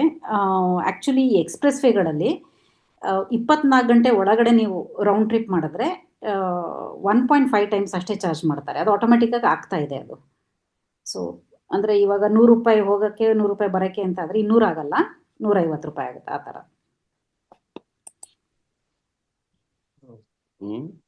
ಎಷ್ಟು ಟೈಮ್ ಅಲ್ಲಿ ಅವ್ರು ಬರ್ಬೇಕು? 8 ಅವರ್ಸ್ 24 ಅವರ್ಸ್ ಒಂದು ದಿನ. ಓ ವೆರಿ ನೈಸ್. ಮಾಲವಿಕಾ, ರೂಪ, ಈಗ ನಾವು ಬೆಂಗಳೂರಿಗೆ ಹೋಗೋತ್ತಿಗೆ ಕೇಳ್ತಾಗೆ, ಯಾ ಅದೇ ಬೆಂಗಳೂರಿಗೆ ಹೋಗೋತ್ತಿಗೆ ನಾವು ಇಲ್ಲಿ ಇದಕ್ಕೆ ಒಳಗೆ ಹೋದಾಗಲೂ ಟೋಲ್ ಕಟ್ ಮಾಡ್ತಾರೆ, ಮತ್ತೆ ಎಕ್ಸಿಟ್ ಆಗೋತ್ತಿಗೆ ಕೂಡ ಟೋಲ್ ಕಟ್ ಮಾಡ್ತಾರೆ. ಯಾಕೆ? ಎಕ್ಸಿಟ್ ಆದಾಗ ಮಾಡಲ್ವಲ್ಲ ಮ್ಯಾಮ್? ಮಾಡ್ತಾರೆ. ನಂಗೆ ಇಲ್ಲ ಉಂಟಲ್ಲ. ಅಲ್ಲ ಬೆಂಗಳೂರು, ಮೈಸೂರು ಟು ಬೆಂಗಳೂರು 2 ಟೋಲ್ ಕಟ್ಬೇಕು ಮೇಡಮ್. ಶ್ರೀರಂಗಪಟ್ಟಣದ ಹತ್ರ ಒಂದು, ಬಿಡದಿ ಹತ್ರ ಒಂದು, 2 ಸೇರಿ ಬೆಂಗಳೂರು ಟು ಮೈಸೂರು ಒಂದು ಟೋಲ್ ಅಂತ ನಾನು ಅನ್ಕೊಂಡಿದ್ದೀನಿ. ಟೂ ಟೋಲ್ಸ್ ಬಂದ್ರೆ ಅದು ಅದು ಎಂಟ್ರಿ ಎಕ್ಸಿಟ್ ಅಲ್ಲ, ಅದು ಇನ್ನೊಂದು ಇಲ್ಲಿ ಈಗ ಬೆಂಗಳೂರಿಗೆ ಹೋಗ್ತೇವೆ, ಒಂದು ಪಾಯಿಂಟ್ ಬರ್ತೇವೆ, ಅಲ್ಲಿ ನಾವು ಟೋಲ್ ಕಟ್ತೇವೆ, ಮತ್ತೆ ಸೀದಾ ಹೋಗ್ತಾ ಇರ್ತೇವೆ. ಬಿಡದಿ ಹತ್ರ ಇನ್ನೊಂದು ಟೋಲ್ ಇದೆ. ಬಿಡದಿ ಹತ್ರ ಎಕ್ಸಿಟ್ ಅಂತ ಅನ್ಕೊಳ್ಬಾರ್ದು. ಅಲ್ಲ, ಬಿಡದಿ ಹತ್ರ ಇದ್ದ ಟೋಲ್ ನಂತರ ನಾವು ಆ ಸೈಡ್ ಹೋದ ಕೂಡಲೇ ನಮಗೆ ಬೇರೆ ವೆಹಿಕಲ್ ಒಟ್ಟಿಗೆ ಬರ್ಬೋದಲ್ವಾ? It's a very short distance. ಮತ್ ನೈಸ್ ರೋಡ್ ಅಲ್ಲಿ ಒಂದು ಬರುತ್ತೆ. ನೈಸ್ ರೋಡಿಗೆ ಹೋದ್ರೆ ಅಲ್ಲೊಂದು ಟೋಲ್ ಇದೆ. ಹೌದು, ಅದು ಬೇರೆ. ಮತ್ ನೈಸ್ ರೋಡಲ್ಲಿ ನಾವು ಹೋಗೋದಿಲ್ಲ. ನಾನು ಇಲ್ಲಿಂದ ಬಿಡದಿಲ್ಲಿ ನಾನು ಎಕ್ಸಿಟ್ ಆಗ್ತಾ ಇದ್ದೇನೆ ಅಂತ. ಅದು ಎಕ್ಸಿಟ್ ಅಲ್ವಾ? ಎಂಟ್ರಿ ಎಕ್ಸಿಟ್ ಅಂತ ಬರೋದಿಲ್ಲ ಇಲ್ಲಿ, ಅದು ಜಸ್ಟ್ 2 ಟೋಲ್ಸ್ ಅಷ್ಟೇ. ಯಾಕೆಂದ್ರೆ ಮಧ್ಯದಲ್ಲಿ ಊರಿಂದನೂ ಕೆಲವರು ಎಂಟರ್ ಆಗಿ ಆ ಒಂದು ಟೋಲ್ ಮಾತ್ರ ಪಾಸ್ ಮಾಡಿರ್ತಾರೆ. ಮತ್ತೆ ಅಲ್ಲಿ ಬೇರೆ ವೆಹಿಕಲ್ ಬರ್ಲಿಕ್ಕೆ ಅವಕಾಶ ಇಲ್ವಾ? It is blocked. ಇತ್ತೀಚೆಗೆ ಸ್ವಲ್ಪ ಟೋಲ್ ಇವೇಡ್ ಮಾಡ್ತಿದ್ದಾರೆ ಜನ ಅಂತ ಹೇಳ್ಬಿಟ್ಟು ಸುಮಾರು ಎಂಟ್ರಿ ಎಕ್ಸಿಟ್ಗಳನ್ನ ಬಂದ್ ಮಾಡಿದ್ದಾರೆ. ಮಧ್ಯ ಬರೋ ಊರುಗಳಿದೆಯಲ್ಲ, ಅಂದ್ರೆ ಮಿನಿಮಮ್ ಅಷ್ಟೇ ಮೇಂಟೈನ್ ಮಾಡ್ಕೊಂಡಿದ್ದಾರೆ. ಎಂಟ್ರಿ ಎಕ್ಸಿಟ್ಗಳನ್ನ ಬಂದ್ ಮಾಡಿದ್ದಾರೆ. ಹೌದು, ಕೆಲವು ಟೋಲ್ ಹತ್ರನೇ ನಾವು ಸರ್ವಿಸ್ ರೋಡಿಗೆ ಹೋದ್ರೆ ಟೋಲ್ ಇಲ್ದಲ್ಲೇ ಬೆಂಗಳೂರು ಟು ಮೈಸೂರು ಓಡಾಡ್ಬೋದು. ಶ್ರೀರಂಗಪಟ್ಟಣಕ್ಕೆ ಮುಂಚೆ ಒಂದು 5-6 ಕಿಲೋಮೀಟರ್ ಮುಂಚೆ ಒಂದು ಎಕ್ಸಿಟ್ ಇದೆ. ಅಲ್ಲಿಂದ ಮಂಡ್ಯ ದಾಟ್ಬಿಟ್ಟು ಹೈವೇ ಎಂಟರ್ ಆದ್ರೆ ಮತ್ತೆ ರಾಮನಗರದ ಹತ್ರನೂ ಒಂದು ಎಕ್ಸಿಟ್ ತಗೊಂಡ್ರೆ without toll we can travel. Actually ಒಂದು ಜರ್ನಿ ಶುರು ಮಾಡಿದಾಗ 20 ಕಿಲೋಮೀಟರ್ ಅಷ್ಟು ಫ್ರೀ ಆಗಿ ಕೊಡ್ಬೇಕು ಅವರು. So with in that range it's allowed toll highways use ಮಾಡೋದು, ಎಕ್ಸ್ಪ್ರೆಸ್ ವೇಸ್ ಯೂಸ್ ಮಾಡೋದು. ಹಂಗಾರೆ ಶ್ರೀರಂಗಪಟ್ಟಣದ ಹತ್ರ ಇರೋದು 20 ಕಿಲೋಮೀಟರ್ಗೆ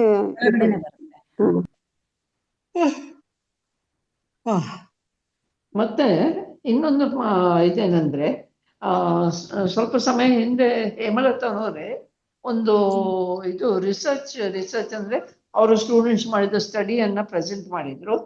ಅಲ್ಲಿ ಟೋಲಿನ ನೆಕ್ಸ್ಟ್ ಇರುವಂತ ಜನರಿದ್ದು ಪರಿಸ್ಥಿತಿ ಹೇಗಿದೆ ಅಂತ. ಅವರಿಗೆ ಅರ್ಧ ಮನೆ ಕಟ್ಟಾಕೊಂಡುಂಟು, ಮತ್ತೆ ಅವರಿಗೆ ಅಲ್ಲಿ ನೀರಿದ್ದು ಇದಾಗಿದೆ, ಮತ್ತೆ ಕೊಚ್ಚೆ ಮಳೆ ಬಂದಾಗ. ಟೋಲ್ ಕಲೆಕ್ಷನ್ ಅವ್ರದ್ದು ರೆಸ್ಪಾನ್ಸಿಬಿಲಿಟಿ ಅಲ್ವಾ ಅದನ್ನೆಲ್ಲ ಸರಿ ಮಾಡಿ ಕೊಡ್ಬೇಕು ಅಂತ? ಇಲ್ಲ, ಅವ್ರಿಗೆ ಬರೋದಿಲ್ಲ. ಟೋಲ್ ಕಲೆಕ್ಷನ್ ಮಾತ್ರ. ಹೈವೇ ಮೇಂಟೆನೆನ್ಸ್, ರಿಪೇರ್ ಅದೆಲ್ಲಾನು ಯಾರು ಕನ್ಸ್ಟ್ರಕ್ಷನ್ ಮಾಡಿರ್ತಾರೆ ಅವ್ರಿಗೆ ಬರುತ್ತೆ. ಮೋಸ್ಟ್ ಆಫ್ ದ ಟೈಮ್ಸ್ ಇದು ಒಂದೇ ಇರುತ್ತೆ. ಟೋಲ್ ಕಲೆಕ್ಟ್ ಮಾಡೋರು ಅವ್ರು ಇರ್ತಾರೆ, ಬಿಲ್ಡ್ ಮಾಡಿದ್ದು ಅವರೇ ಇರ್ತಾರೆ. ಬಟ್ ಗೌರ್ಮೆಂಟ್ ಜೊತೆ ಇವ್ರದ್ದು ಏನು ಕಾಂಟ್ರಾಕ್ಟ್ ಇರುತ್ತೆ ಅಷ್ಟಕ್ಕಷ್ಟೇ ಲಿಮಿಟೆಡ್ ಆಗಿರುತ್ತೆ ಅವ್ರದ್ದು.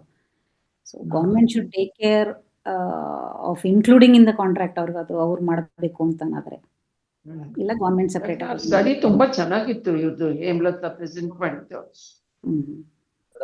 ಈಗ್ಲೂ ಮೊನ್ನೆ ಸರ್ವಿಸ್ ರೋಡ್ ಅಲ್ಲಿ ಹೋದ್ರೆ ಪರಿಸ್ಥಿತಿ ಹಂಗೆ ಇದೆ, ಏನು ವ್ಯತ್ಯಾಸ ಆಗಿಲ್ಲ. ನಾನ್ ಮತ್ತೊಂದ್ಸಲ ಅಬ್ಸರ್ವ್ ಮಾಡಿದೆ ಅಲ್ಲಿ.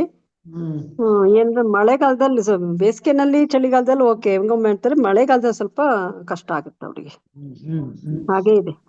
ಮೇಡಮ್ ಒಂದು ಏನಂದ್ರೆ ಈ ಪಬ್ಲಿಕ್ ಅಲ್ಲಿ among the civil society and common citizens ಅಲ್ಲಿ ಇರೋ ಪ್ರಶ್ನೆ ಏನಂದ್ರೆ, ಈ ಟೋಲ್ ಕಲೆಕ್ಟ್ ಮಾಡೋದು, ಆಕ್ಷನ್ ಮಾಡಿ ಅವರು ಅದನ್ನ ಕೊಡ್ತಾರಲ್ಲ, ಆಗ ಆ ದುಡ್ಡು ಟೋಲ್ ಅದು ರೋಡ್ ಮೇಂಟೆನೆನ್ಸ್ಗೆ ಅಂತ ಇರೋದಕ್ಕೆ ಅಂತ ಹೇಳಿ ತಗೊಳ್ಳೋದು.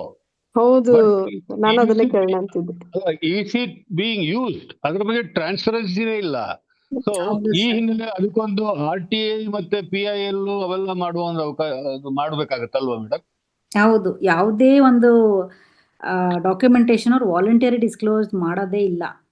ಈವನ್ ಒಂದು consolidate list of contract period ಅಲ್ಲಿ ವ್ಯಾಲಿಡ್ ಆಗಿರುವಂತ ಟೋಲ್ ಕಲೆಕ್ಷನ್ಸ್ ಲಿಸ್ಟೇ ಇಲ್ಲ ಸೈಟ್ನಲ್ಲಿ, MRTH ಸೈಟ್ನಲ್ಲಿ, ವೆಬ್ಸೈಟಲ್ಲಿ. ಸೊ ಅವರು ಅಂದರೆ ಕಾಂಟ್ರಾಕ್ಟ್ ಪೀರಿಯಡ್ ಇದು ಎಕ್ಸ್ಪೈರ್ಡ್ ಆಗಿದೆ, ಟೋಲು ಇದು ಇನ್ಫೋರ್ಸ್ ಇದೆ ಅಂತ ಏನು ಲಿಸ್ಟೇ ಇಲ್ಲ.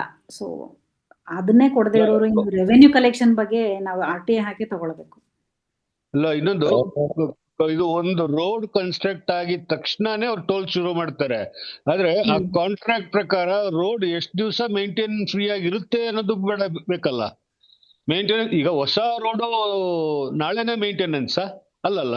ಸೊ ಕಾಂಟ್ರಾಕ್ಟ್ ಪ್ರಕಾರ ಯಾವ ಕ್ವಾಲಿಟಿ ಮೇಂಟೈನ್ ಮಾಡೋದು, ಅದ್ರ ಪ್ರಕಾರ ಇವ್ರಿಗಿರೋದು ತಗಾದೆಗಳೇನು, ಲಿಮಿಟೇಷನ್ಸ್ ಏನು, ಸ್ಟಿಪ್ಯುಲೇಷನ್ಸ್ ಏನೋ, ಅದು ಎಲ್ಲ ಪಬ್ಲಿಕ್ ಆದ್ರೆ ತಾನೇ ಇದನ್ನ ಟ್ರಾನ್ಸ್ಪರೆನ್ಸಿ ಮತ್ತು ಡೆಮೋಕ್ರೆಟಿಕ್ ಗವರ್ನೆನ್ಸ್ ಆಗೋದು. ಅದೆಲ್ಲ ಕಾಂಟ್ರಾಕ್ಟ್ ಅಲ್ಲಿ ಸ್ಟಿಪ್ಯುಲೇಟ್ ಆಗಿರುತ್ತೆ. ಸೊ ಕ್ವಾಲಿಟಿ ಚೆಕ್ ಮಾಡಿನೇ ಪೇಮೆಂಟ್ ರಿಲೀಸ್ ಮಾಡಿರ್ತಾರೆ.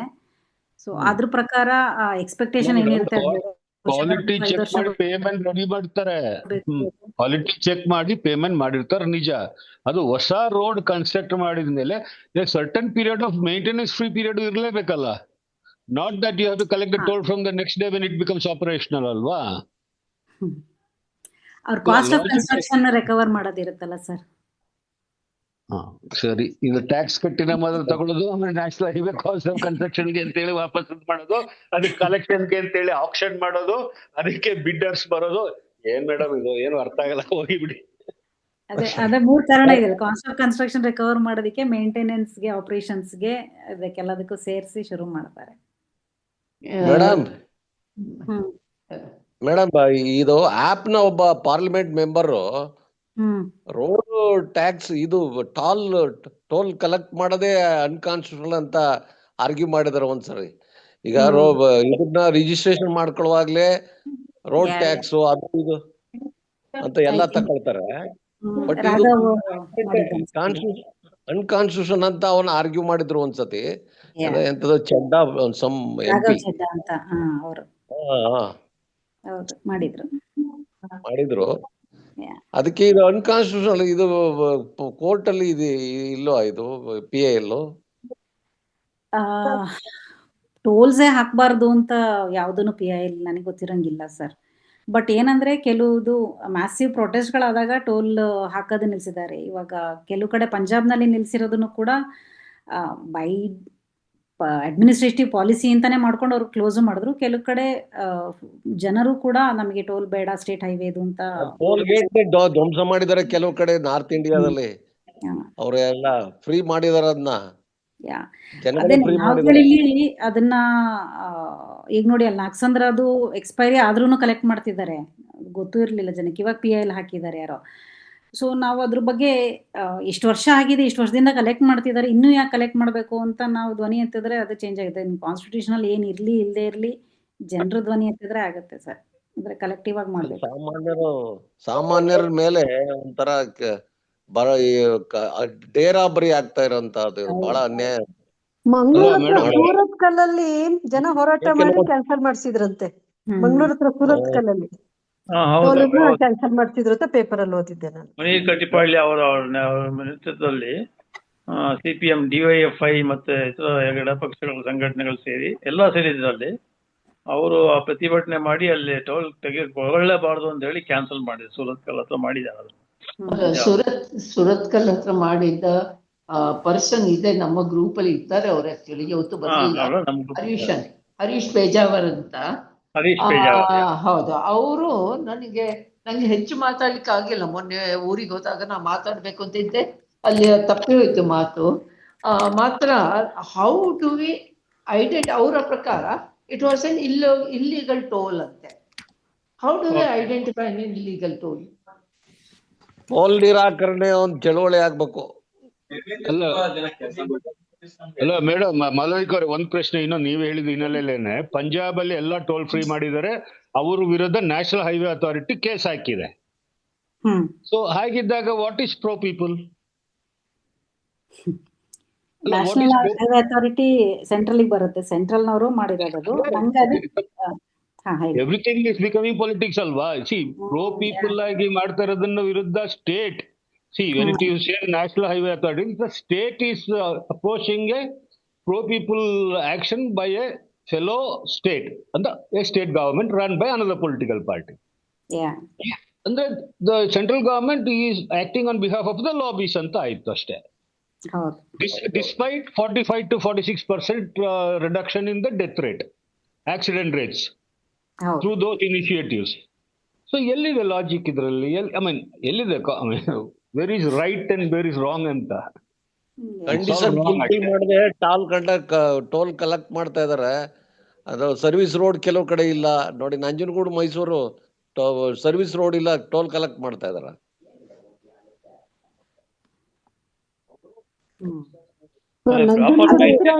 ನಂಜನಗೂಡ್ಗೆ ಹೋಗ್ತಾ ಇನ್ನೊಂದು ಸರ್, ಅಲ್ಲೇ ಒಂದ್ 20 ರೂಪಾಯಿ ಕೊಟ್ರೆ ಬಿಡ್ತಾರೆ. ಆಕ್ಚುಲಿ 45 ರೂಪಾಯಿ ಕಲೆಕ್ಟ್ ಮಾಡ್ತಾರೆ. ಪರಿಚಯದ ಹುಡುಗರು ಅಂತ ಹೇಳಿ 20 ರೂಪಾಯಿ ಕೊಟ್ಬಿಟ್ರು ಹಂಗೆ ಬಿಡ್ತಾರೆ. ನಾನು 2-3 ಸಲ ನಮ್ ಡ್ರೈವರ್ ಹಂಗೆ ಕರ್ಕೊಂಡು 20 ರೂಪಾಯಿ ಕೊಟ್ಟ ಮಾತ್ರ. ಲೋಕಲ್ ಅಂತ ಲೋಕಲ್ನವ್ರಿಗಷ್ಟೇ ಇಲ್ಲ, ಎಲ್ಲಾರ್ಗುನು ಅವರಿಗೆ ಡೈರೆಕ್ಟ್ ಕ್ಯಾಶ್ ಕೊಟ್ರೆ ಅವ್ರು ಬಿಟ್ಬಿಡ್ತಾರೆ. ಇಲ್ಲ, ನ್ಯಾಷನಲ್ ಹದ್ದುಗಳದ್ದು ಇನ್ನೂ ಕಂಡು ಬಿದ್ದಿಲ್ಲ. ಇನ್ನು ರೋಡ್ ಎಕ್ಸ್ಪ್ರೆಸ್ ವೇನಲ್ಲೂ ಒಂದ್ಸಲ ಮಾಡಿದ್ರ ಹಾಗೆ. ಆಲ್ಮೋಸ್ಟ್ ನೈಟ್ ಟೈಮಲ್ಲಿ ಬರ್ತಿರ್ಬೇಕಾದ್ರೆ ಪ್ರಾಬ್ಲಮ್ ಆಯ್ತು. ನಂದೇ ಆ್ಯಪ್ದೇನೋ ಇಶ್ಯೂ ಆಯ್ತು ಅಥವಾ ಬ್ಯಾಂಕ್ ಇಶ್ಯೂ ಆಗಿತ್ತು. ಹಾಗಾಗಿ ಅವರು ಅರ್ಧ ಕೊಡಿ ನಾವು ತಗೊಳ್ತೀವಿ ಅಂತ ಹೇಳಿದ್ರು. ಲೈಕ್ ವಿತೌಟ್ ಎನಿ ಇದು, ನನಗಿಲ್ಲ ಅಂದ್ಬಿಟ್ಟು ಕ್ಯಾಶ್ ಕೊಟ್ಟು ಡಬಲ್ ಕೊಡ್ಬೇಕಾಯ್ತು, ಕೊಟ್ಬಿಟ್ಟು ತಗೊಂಡೆ. ಒಂದ್ಸಲ ವರ್ಕ್ ಮಾಡೋರ್ಗು ಹೆಂಗ್ ಸಂಬಳ ಕೊಡ್ತಾರ ಏನೋ, ಇದೊಂದು ವಾಸಿನ ಆ ಒಂದು ಟೋಲ್ ಆಪರೇಟರ್ ಕೋಟಿ ಗಟ್ಲೆ ನುಗ್ತಾ ಇರ್ತಾರೆ. ಅವ್ರಿಗೆ ಪಾಪ ಇವ್ರಿಗೆ ಕೆಲಸ ಮಾಡ್ತಿರ್ತಾರೆ, ಒಂದ್ 100 ರೂಪಾಯಿ ಹೋದ್ರೂ ಪರವಾಗಿಲ್ಲ ಅನ್ನೋ ಮನಸ್ಥಿತಿ ಬಂದ್ಬಿಡುತ್ತೆ. ಅಲ್ಲ, ನನ್ನ ಪ್ರಶ್ನೆ, ಅರ್ಧ ಕೊಡಿ ತಾವು ಆಕ್ಸೆಪ್ಟ್ ಮಾಡ್ತಾರೆ ಹೇಳಿದ್ರೆ, ಆ ಗೇಟ್ ಓಪನ್ ಎಷ್ಟೊತ್ತಿ ಆಯ್ತು ಅಂತ ಅವ್ರಿಗೆ ಲೆಕ್ಕ ಇರಲ್ವಾ ಕಲೆಕ್ಟ್ ಮಾಡೋರಿಗೆ? ಅವ್ರಿಗೆಲ್ಲ ಫಿಕ್ಸ್ ಗೊತ್ತಿರುತ್ತೆ ಅನ್ಸುತ್ತೆ. ಹೇಗದನ್ನ ಗೇಟ್ ಓಪನ್ ಅನ್ನೋದಕ್ಕಿಂತ ರೀಡಿಂಗ್ ಇರುತ್ತಲ್ಲ ಫಾಸ್ಟ್ ಆಗ್ದು, ಅದು ಪ್ರಾಬಬ್ಲಿ ನೋಡ್ತಾರೆ ಅನ್ಸುತ್ತೆ. ಬಟ್ CCTV ಇದ್ರೆ ಸಿಕ್ಕಾಕೋತಾರೆ, ಅವ್ರ ಚಾನ್ಸ್ ತಗೊಳ್ತಾರೆ ಅನ್ಸುತ್ತೆ. ಯಾರು ಅಷ್ಟೊಂದು CCTV ಮಾನಿಟರ್ ಮಾಡ್ತಾರೆ? ಒಂದು ಎಂಟೈರ್ ಟೋಲ್ ಕಾನ್ಸೆಪ್ಚುಯಲಿ ಒಂದು ಕಾರ್ಪೊರೇಟ್ ಮೇಂಟೈನ್ಡ್ ಸ್ಟ್ರಕ್ಚರ್ಸ್ ತರ ಆಗಿದೆ ಅದು, except state highways. For example national highway pay and use policy of the market economy ಇದೆಯಲ್ಲ, ಅದನ್ನ ಈ ಮೂಲ ಸೌಕರ್ಯಗಳಿಗೆ ಬಳಸೋದಕ್ಕೆ ಇವ್ರು ಪ್ರಯತ್ನ ಪಡ್ತಾರೆ. 99 year lease madam, Malavika madam, ಎಷ್ಟು ಕೊಡೋದು ಅವರು? ಅದು ಲೀಸ್ ಪೀರಿಯಡ್ ಅಂತ ಇರುತ್ತಲ್ಲ, 99 ಇಯರ್ಸ್ ಲೀಸ್, ಆ ಥರದ್ದೆಲ್ಲ ಇರುತ್ತಲ್ವಾ ಒಂದು ಕಂಪನಿಗೆ ಕನ್ಸ್ಟ್ರಕ್ಟ್ ಮಾಡಿ ಮೇಂಟೈನ್ ಮಾಡಕ್ಕೆ? ಇಲ್ಲ ಸರ್, ಟೋಲಿಗೆ ಆಮೇಲೆ ಟೆಂಡರ್ ಕರೀತಾರೆ. ಮತ್ತೆ ಈಚ್ ಕಾಂಟ್ರಾಕ್ಟ್ ಇಸ್ ಡಿಫರೆಂಟ್. ಅದು ಅದೇ ಆ contract, construction contract is different. ಎಕ್ಸ್ಪ್ರೆಸ್ ವೇನ ಎಷ್ಟು ದೂರ ಇದೆ, ಸೊ ಅದ್ರ ಮೇಲೆಲ್ಲ ಡಿಪೆಂಡ್ ಆಗುತ್ತೆ. So each contract will be specific, but there will be some guidelines, ಇಷ್ಟಕ್ಕಿಂತ ಕಮ್ಮಿ ಇರಬಾರ್ದು, ಆ ಥರದ್ದೆಲ್ಲ ಇರುತ್ತೆ. ಮೇಡಮ್, ಪ್ರಾಫಿಟ್ ಹಿಯರಿಂಗ್ ಬಂದೇ ಬಂತಲ್ಲ? ಏನ್ ಸರ್? ಪ್ರಾಫಿಟ್ ಮಾರ್ಜಿನ್ ಬಂದೇ ಬರುತ್ತಲ್ಲ ಟೆಂಡರ್ ಕರೆದಿದ ತಕ್ಷಣ. ಯಾರು ಸರ್ವಿಸ್ ಟೆಂಡರ್ ಹಾಕ್ತಾರೆ. ಮತ್ತೆ ಇಟ್ಸ್ ಟ್ರಾನ್ಸ್ಪರೆಂಟ್ ಎಕ್ಸ್ಪ್ಲಾಯಿಟೇಟಿವ್ ಸಿಸ್ಟಮ್ ಅಷ್ಟೇ. ಅದೇ ಕಮಲ್ ಹೇಳಿದ ಅವಾಗ ಒಂದು ಸಜೆಷನ್ ಐ ಅಪ್ರಿಶಿಯೇಟೆಡ್. ಯಾಕಂದ್ರೆ ಟ್ರಾನ್ಸ್ಪರೆನ್ಸಿ ಅನ್ನೋದು ಇಲ್ವೇ ಇಲ್ಲ, ನಿಯಮಗಳೇನಿದೆ ಅಂತಾನೂ ಜನಕ್ಕೆ ಗೊತ್ತಿರೋದಿಲ್ಲ, ಏನಕ್ಕೆ ಇವರು ಪೆನಾಲ್ಟಿ ಹಾಕ್ತಾರೆ ಅಂತಾನೂ ಗೊತ್ತಿರೋದಿಲ್ಲ. ಅಂದ್ರೆ ಒಂಥರ totally it is between the government and the contractor. In between ಜನಕ್ಕೆ ಈ toll plaza contract period active ಆಗಿದೆ ಅಂತ ಅನ್ನೋದನ್ನಾದ್ರೂ ದೊಡ್ಡದಾಗಿ ಹಾಕೊಂಡ್ ಮಾಡ್ಬೇಕು. ಅದನ್ನ ಮಾಡ್ಬೇಕು. ಇಷ್ಟು ವರ್ಷದ ತನಕ ಇದೆ ಅಂತಾನು ಹೇಳ್ಬೇಕು. ಅದು ಹಾಕಿದಾರ ಮೊದ್ಲು ನೆಕ್ಸ್ಟ್ ಹಾಕ್ತಾ ಇದೀವಿ, ನೋಡ್ತೀನಿ ನಂಗೆ ನಾನು. ನೆನಪಿದೆ ಮೇಡಮ್. ಸ್ಟೇಟ್ ಹೈವೇಗಳಲ್ಲಿ ಇಂಥ ಕಂಪ್ನಿಗೆ ಕೊಟ್ಟಿದೀವಿ, ಇಷ್ಟು ವರ್ಷ ಕಾಂಟ್ಯಾಕ್ಟ್ ಇದೆ, ಇಷ್ಟು ಕಿಲೋಮೀಟರ್ ಡಿಸ್ಟೆನ್ಸ್ ಇದೆ ಅಂತೆಲ್ಲ ಹಾಕಿದ್ದು ಕೆಲವು ಬೋರ್ಡ್ಗಳು ನೋಡಿದ್ ನೆನಪಿದೆ ಅವಾಗ. ಈಗ ಎಕ್ಸ್ಪ್ರೆಸ್ ವೇಗಳಲ್ಲಿ ಹೇಗಿದೆ ಅಂತ ಗೊತ್ತಿಲ್ಲ. ಇದ್ರು ಕೂಡ ನಮ್ಗೆ ಅದು ಕಣ್ಣಿಗೆ ಬೀಳೋ ಅಷ್ಟೊತ್ತಿಗೆ ನಾವು ಮುಂದಕ್ಕೆ ಹೊರಟೋಗಿರ್ತೀವಿ.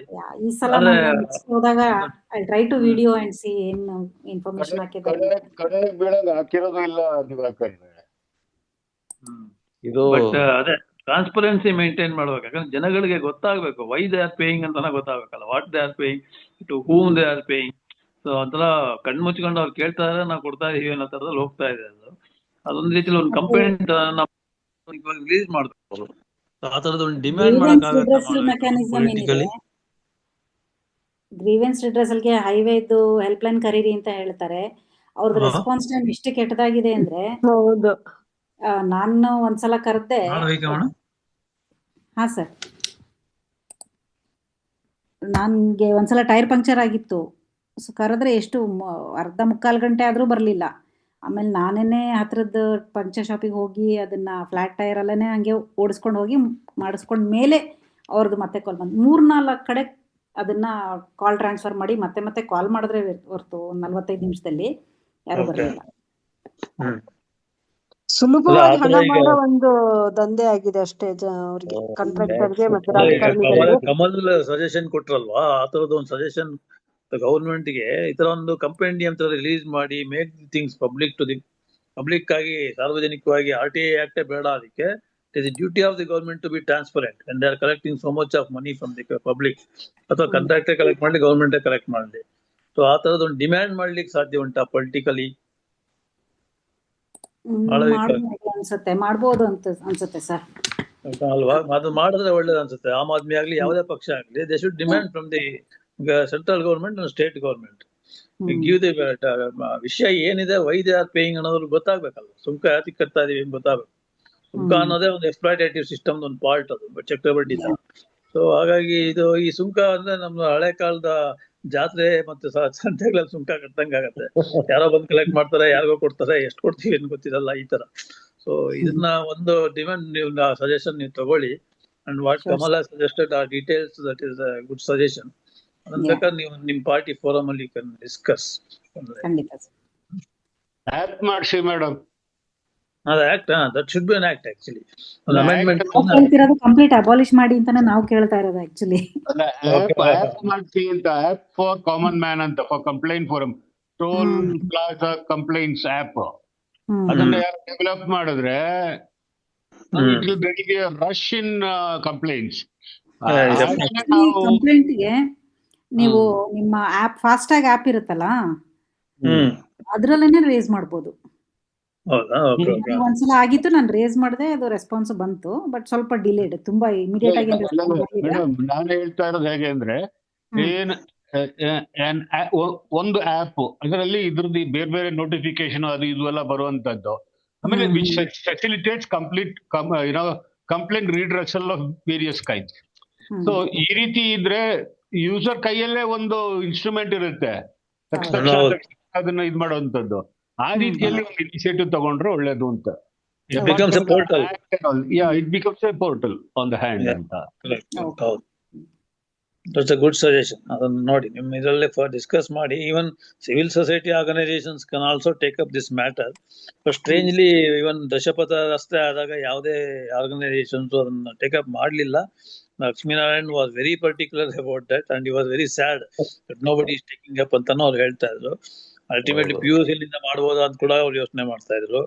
ಸೊ ಹಾಗಾಗಿ ಈ ತರದ ಆಲೋಚನೆ ಕೂಡ ನಾವು ಮಾಡ್ಬೇಕಾಗತ್ತೆ. ಯಾಕಂದ್ರೆ ನಾಳೆ ಚಾಮುಂಡಿ ಹಿಲ್ಸ್ ಇವಾಗ ಏನ್ ನಾವು ಡೆವಲಪ್ಮೆಂಟ್ ಯೋಚನೆ ಮಾಡ್ತಿದ್ದಾರೆ, ನಾಳೆ 4ನೇ ತಾರೀಕು ನಡಿಗೆ ಇದೆ, ಅಲ್ಲಿ ಆಗೋ ಒಂದು ಇನ್ಫ್ರಾಸ್ಟ್ರಕ್ಚರಲ್ ಡೆವಲಪ್ಮೆಂಟ್, ಒಂದು ಪಾರ್ಕ್ ಕಟ್ಟೋದು, ಅದಕ್ಕೆ ಪೇ ಅಂಡ್ ಯೂಸ್ ತರ ಮಾಡಿದ್ರು ಹೇಳಕ್ಕಾಗಲ್ಲ ಇನ್ ಲಾಂಗ್ ಟರ್ಮ್. ಯಾಕಂದ್ರೆ that's the way economy is moving. So ಹಾಗಾಗಿ ಆ ಟ್ರಾನ್ಸ್ಪರೆಂಟಿಂಗ್ ನಾವು ಡಿಮ್ಯಾಂಡ್ ಮಾಡೋದು ಒಂದು ಒಳ್ಳೇದು ಅನ್ಸುತ್ತೆ ನೋಡೋದು. ಒಂಥರ tax the common and make the rich use corporate. ಅದು ಮಾರ್ಕೆಟ್ ಎಕಾನಮಿ ಪಾಲಿಸಿ, ಅದು ಪೇ ಅಂಡ್ ಯೂಸ್ ಅಷ್ಟೇ. Everything you pay and use ಅಷ್ಟೇ. ಅದಲ್ಲ, ಪಾರ್ಕ್ ಆಗ್ಬೋದು, ರೋಡ್ ಆಗ್ಬೋದು, ಪೆಡೆಸ್ಟ್ರಿಯನ್ಸ್ ಆಗ್ಬೋದು, ಯಾವ್ದು ಬೇಕಲ್ಲ. ಇನ್ನ ಅದನ್ನ ಚರ್ಚೆ ಮಾಡೋದಿದ್ಯಾ? ಅಲ್ಲ ಸರ್, ಅದ್ರದ್ದು ಜೊತೆ ಈ ಪಾರ್ಕಿಂಗ್ ಫೀ ಮಾಫಿಯಾ ಒಂದು ಹಾ ಫೀ ಮಾಫಿಯಾ ಹೌದು ನಿಜಾನೇ ಹೌದು ಬಲ್ಮುರಿಯಂತ ಕಡೆಯಲ್ಲಿ ನಾವು ಬೈಕ್ಗಳು ನಿಂತ್ಕೊಂಡು ಒಂದ್ 10 ವರ್ಷದಿಂದ 15 ವರ್ಷದಿಂದ ನಿಲ್ಸಿ ಹುಡುಗರೆಲ್ಲ ಹೋಗ್ಬಿಟ್ಟು ಪಿಕ್ನಿಕ್ ಮಾಡ್ತಿರೋದ್ ಕಡೆ ಮೊನ್ನೆ ಹೋದ್ರೆ ಕಂಪ್ಲೀಟ್ ಅಗೇನ್ ಮಾರ್ಕೆಟ್ ಇದೆ, ಪಾರ್ಕಿಂಗ್ ಲಾಟು ಅಲ್ಲೊಂದಷ್ಟು ಮಾಡಿದ್ದಾರೆ. ದೇವರೇ ಅನ್ಕೊಂಡೆ, ಇದು ಎಲ್ಲಾನು ಕೂಡ ಮನಿ ಮೇಕಿಂಗ್ ಹೌದು. ಆಮೇಲೆ ಕಾಂಟ್ರಾಕ್ಟ್ ಕೊಟ್ಬಿಟ್ಟಿರ್ತಾರೆ, ಕಾಂಟ್ರಾಕ್ಟರ್ ವಿಲ್ ಬಿ ಲೂಟಿಂಗ್ ಅಷ್ಟೇ. And local politicians will be having share. ಹೌದು. ಆಮೇಲೆ ಕಾಂಟ್ರಾಕ್ಟರ್ ಮೇಲೆ ಹಾಕ್ಬಿಡ್ತಾರ ಅವರು. ಅದೆಲ್ಲ ಆಕ್ಚುಲಿ ಕಾಂಟ್ರಾಕ್ಟರ್ ಹಿಂದ್ಗಡೆ ಒಬ್ಬ ಪೊಲಿಟಿಷಿಯನ್ ಇರ್ತಾನೆ, ಗೌರ್ಮೆಂಟ್ ಮಿಷನರಿ ಇರುತ್ತೆ, ಒಂದು ಆಡಳಿತ ಯಂತ್ರ ಇರುತ್ತೆ, ಮಾನಿಟರಿಂಗ್ ಇಲ್ಲ ಹೈವೇಗಳಲ್ಲಿ. ಮುಖ್ಯವಾಗಿ ಮಾಳವಿಕ ಅವ್ರು ಮಾತಾಡಿದ್ ಕೇಳಿದಾಗ ಒಂದು ಇವನ್ ಪಂಜಾಬ್ ಅಲ್ಲಿ ಏನು ಅಂತ ಒಂದು ಇಂಪ್ಲಿಮೆಂಟ್ ಮಾಡ್ತಿದ್ದಾರೆ, ಆ ಮಟ್ಟಿಗೆ ಒಂದು ಮಾನಿಟರಿಂಗ್ ಕೂಡ ನ್ಯಾಷನಲ್ ಹೈವೇಸ್ ಅಲ್ಲಿ ಇಲ್ಲ. Incomplete roads, bad roads, ಅನ್ಯೂಸಬಲ್ roads ಇವೆಲ್ಲ ಬೇಕಾದಷ್ಟಿದೆ. ಇನ್ಫ್ಯಾಕ್ಟ್ ಮಂಗಳೂರು ಹೈವೇನಲ್ಲೂ ಅದೇ ತರ ಇದೆ ಅನ್ಸುತ್ತೆ.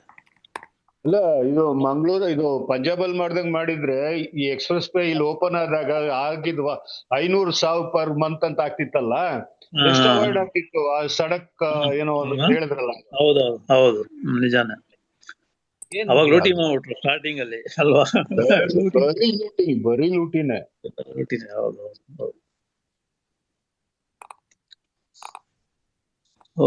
ಯಾವ್ದು ಪ್ರಶ್ನೆಗಳಿದೆ ಅಂದ್ರೆ ಇವತ್ತಿಗೆ ಮುಗಿಸ್ಬೋದಾ? ಬರ್ತೀರಾ? Can we close? ಮುಗಿಸೋಣ ಸರ್. ಓಕೆ. ಮಾಳವಿಕಾ ಮೇಡಮ್, ಬಹಳ ಚೆನ್ನಾಗಿ ನೀವು ಕಾನೂನಾತ್ಮಕವಾಗಿ ಮತ್ತೆ ಒಂದು ಕಾನೂನಿನ ಅಂಶಗಳನ್ನು ಒಳಗೊಂಡಂತೆ ಆಕ್ಟ್ಗಳ ಬಗ್ಗೆ ಬಹಳ ವಿವರವಾಗಿ ನೀವು ಪ್ರೆಸೆಂಟ್ ಮಾಡಿದಿರಿ. ಇನ್ಫ್ಯಾಕ್ಟ್ ಇವೆಲ್ಲ ಟು ಬಿ ನೋಟೆಡ್ ಡೌನ್ ಇದು, ಬಟ್ ರೆಕಾರ್ಡೆಡ್ ಇರೋದ್ರಿಂದ we can listen to it again and again. 2-3 days ಅಲ್ಲಿ ರೆಕಾರ್ಡ್ ಅಪ್ಲೋಡ್ ಆಗುತ್ತೆ. ಸೊ ಹಾಗಾಗಿ ಈ ಒಂದು ಮಾಹಿತಿಗಳು ಕೂಡ ನಮಗ್ ಬೇಕು. But some civil society organisation should also join ಒಂದು ಸಿಂಗಲ್ ವಾಯ್ಸ್ ಅಲ್ಲಿ ಇದ್ರ ಬಗ್ಗೆ ಒಂದು ಟ್ರಾನ್ಸ್ಪರೆನ್ಸಿ ಡಿಮ್ಯಾಂಡ್ ಮಾಡಿ, ಅನ್ವಾಂಟೆಡ್ ಕಲೆಕ್ಷನ್ ಆಫ್ ಟೋಲ್ಸ್ ಏನಿದೆ ಅಂಡ್ ಅಲ್ಲಿರುವಂತ ಕರಪ್ಷನ್ ಏನಿದೆ, ಮತ್ತೆ non maintenance of quality of the roads, safety aspects, providing basic communities at frequent intervals, ಅದು ಕೂಡ ಬಹಳ ಮುಖ್ಯವಾಗುತ್ತೆ. ಯಾಕಂದ್ರೆ ಎಸ್ಪೆಷಲಿ ಏಜ್ಡ್ ಪೀಪಲ್ ಟ್ರಾವೆಲ್ ಮಾಡ್ಬೇಕಾದ್ರೆ ವಾಶ್ರೂಮ್ಸ್ ಬೇಕಾಗ್ಬೋದು, ಈಟರೀಸ್ ಬೇಕಾಗ್ಬೋದು, ಏನೊಂದು ಬೇಕಾಗ್ಬೋದು. ಸೊ ಈ ತರದೆಲ್ಲ ಒಂದು ಡಿಮ್ಯಾಂಡ್ ನಾವು ಕಾಂಪ್ರಿಹೆನ್ಸಿವ್ ಆಗಿ ಮಾಡ್ಬೇಕಾಗತ್ತೆ. ಈ ನಿಟ್ಟಿನಲ್ಲಿ ಇವತ್ತಿನ ಡಿಸ್ಕಷನ್ ಬಹಳ ಫ್ರೂಟ್ಫುಲ್ ಆಗಿದೆ. On behalf of Friday forum and all of us, I thank Malavika madam for A wonderful presentation. ಒಂದ್ ನಿಮಿಷ, ಅಲ್ಲಿ ವಾಶ್ರೂಮ್ ಯಾರು ನೋಡಿದೀರಾ? ಹೇಗಿದೆ? ಇಲ್ಲಪ್ಪ, ಯಾರು ನೋಡಿ, ನಾನಂತೂ ಹೋದಾಗ ಹೋಗಿಲ್ಲ. ಇದೆ ಅಂತ ನೋಡಿದೀನಿ ಒಂದ್ ಕಡೆ, ಒಳಗೋಗಿ ನೋಡಿಲ್ಲ. ಅಲ್ಲ, ಚೆನ್ನಾಗಿದೆಯಾ? ಗೊತ್ತಿಲ್ಲ ಮ್ಯಾಮ್. ಕ್ಲೀನ್ ಇದೆಯಾ? ಇಲ್ಲ, ಟ್ರೈ ಮಾಡಿ ನೋಡ್ಬೇಕು. ನನ್ನ ಪ್ರಕಾರ ಟ್ರೈ ಮಾಡಿ ನೋಡ್ಬೇಕು. ಹೌದು, ಟ್ರೈ ಮಾಡಿ ನೋಡ್ಬೇಕು. ಅಟ್ಲೀಸ್ಟ್ ಅದೇಗ, ಬಿಕಾಸ್ ವಿ ನೀಡ್ ಅಲ್ವಾ ಅಂತದ್ರಲ್ಲಿ. ಅಲ್ಲಿ ನಾವು ಎಲ್ಲೆಲ್ಲ ಹುಡ್ಕಿಕೊಂಡು ಹೋಗ್ತೇವೆ, ಇಲ್ಲಿ ಇದೆ ಅಂತ ನಮಗೆ ಗೊತ್ತಿರಲ್ಲ. ಕರೆಕ್ಟ್ ಆಗಿ ಡಿಸ್ಪ್ಲೇ ಆಗಿದ್ಯಾ? ಅದು ಗೊತ್ತಿಲ್ಲ ಮೇಡಮ್. ಒಂದ್ ಕಡೆ ನಾನ್ ನೋಡಿದ ಕಡೆ ಆಕ್ಚುಲಿ ನಾವು ಸೈಡಿಗೆ ತಿರುಗಿ ನೋಡಿದ್ರೆ ಕಾಣುತ್ತೆ ಟಾಯ್ಲೆಟ್ ಅಂದ್ಬಿಟ್ಟು, ಬಟ್ ಅಷ್ಟೊಂದು ಈಸಿಯಾಗಿ ಐಡೆಂಟಿಫೈ ಮಾಡೋಂಗೇನಿಲ್ಲ. ಬಟ್ ಡೈರೆಕ್ಷನ್ ಬೋರ್ಡ್ ಹಾಕ್ಬೇಕು ಅವರು, ವಾಶ್ರೂಮ್ ಎಲ್ಲಿದೆ ಅಂತ. ಡೈರೆಕ್ಷನ್ಸ್ ಸೈನೇಜ್ ಏನು ಇಲ್ಲ ಅದಕ್ಕೆ. ಸೋ ಮೆನಿ ಮೀಟರ್ಸ್ ಅಂತ ಹಾಕಿದ್ರೆ ಇದ್ರೂ ಅಷ್ಟೊಂದು ಸೈನೇಜ್ ಗಳಿರೋದ್ರಿಂದ ಕಳೆದೋಗುತ್ತೆ ಅದೆಲ್ಲ ಅಂತ ಕಾಣುತ್ತೆ. ಅಲ್ಲ, ಅದನ್ನೇ ದೊಡ್ಡ ಇಶ್ಯೂ ಮಾಡ್ಬೇಕು ನಮಗೆ. ಯಾಕೆ they can't give us? We don't have to go and search for a hotel alva. ಹೌದು. Okay, that's all. Yeah, thank you. Okay. Thank you Malavika madam for your good presentation. We welcome your suggestions and also your valuable material you have provided us. So I thank all of you for participating today. And we'll close the today's Friday forum this week. Okay. Next week NREGA ಬಗ್ಗೆ ಇರುತ್ತೆ. ಶಾರದಾ ಗೋಪಾಲ್ ಅವರು ಮಾತಾಡ್ತಾರೆ. Impact of on women of ಜಿ ಕಾಯ್ದೆ ಬಗ್ಗೆ. ಅದಕ್ಕೆ ಮತ್ತೆ ಎಲ್ಲರೂ ಜಾಯಿನ್ ಆಗೋಣ. Thank you very much. That was very nice. ಏನಪ್ಪ? PUC ಸ್ಟೇಟ್ಮೆಂಟ್ ಇಶ್ಯೂ ಮಾಡ್ತೀವಿ sir, based on the recording after listen to it once again. Okay, sure, ಖಂಡಿತವಾಗಿ ತೊಂದರೆ ಇಲ್ಲ. Welcome. Thank you. Thank you all. Thank you. Yeah, bye. Thank you.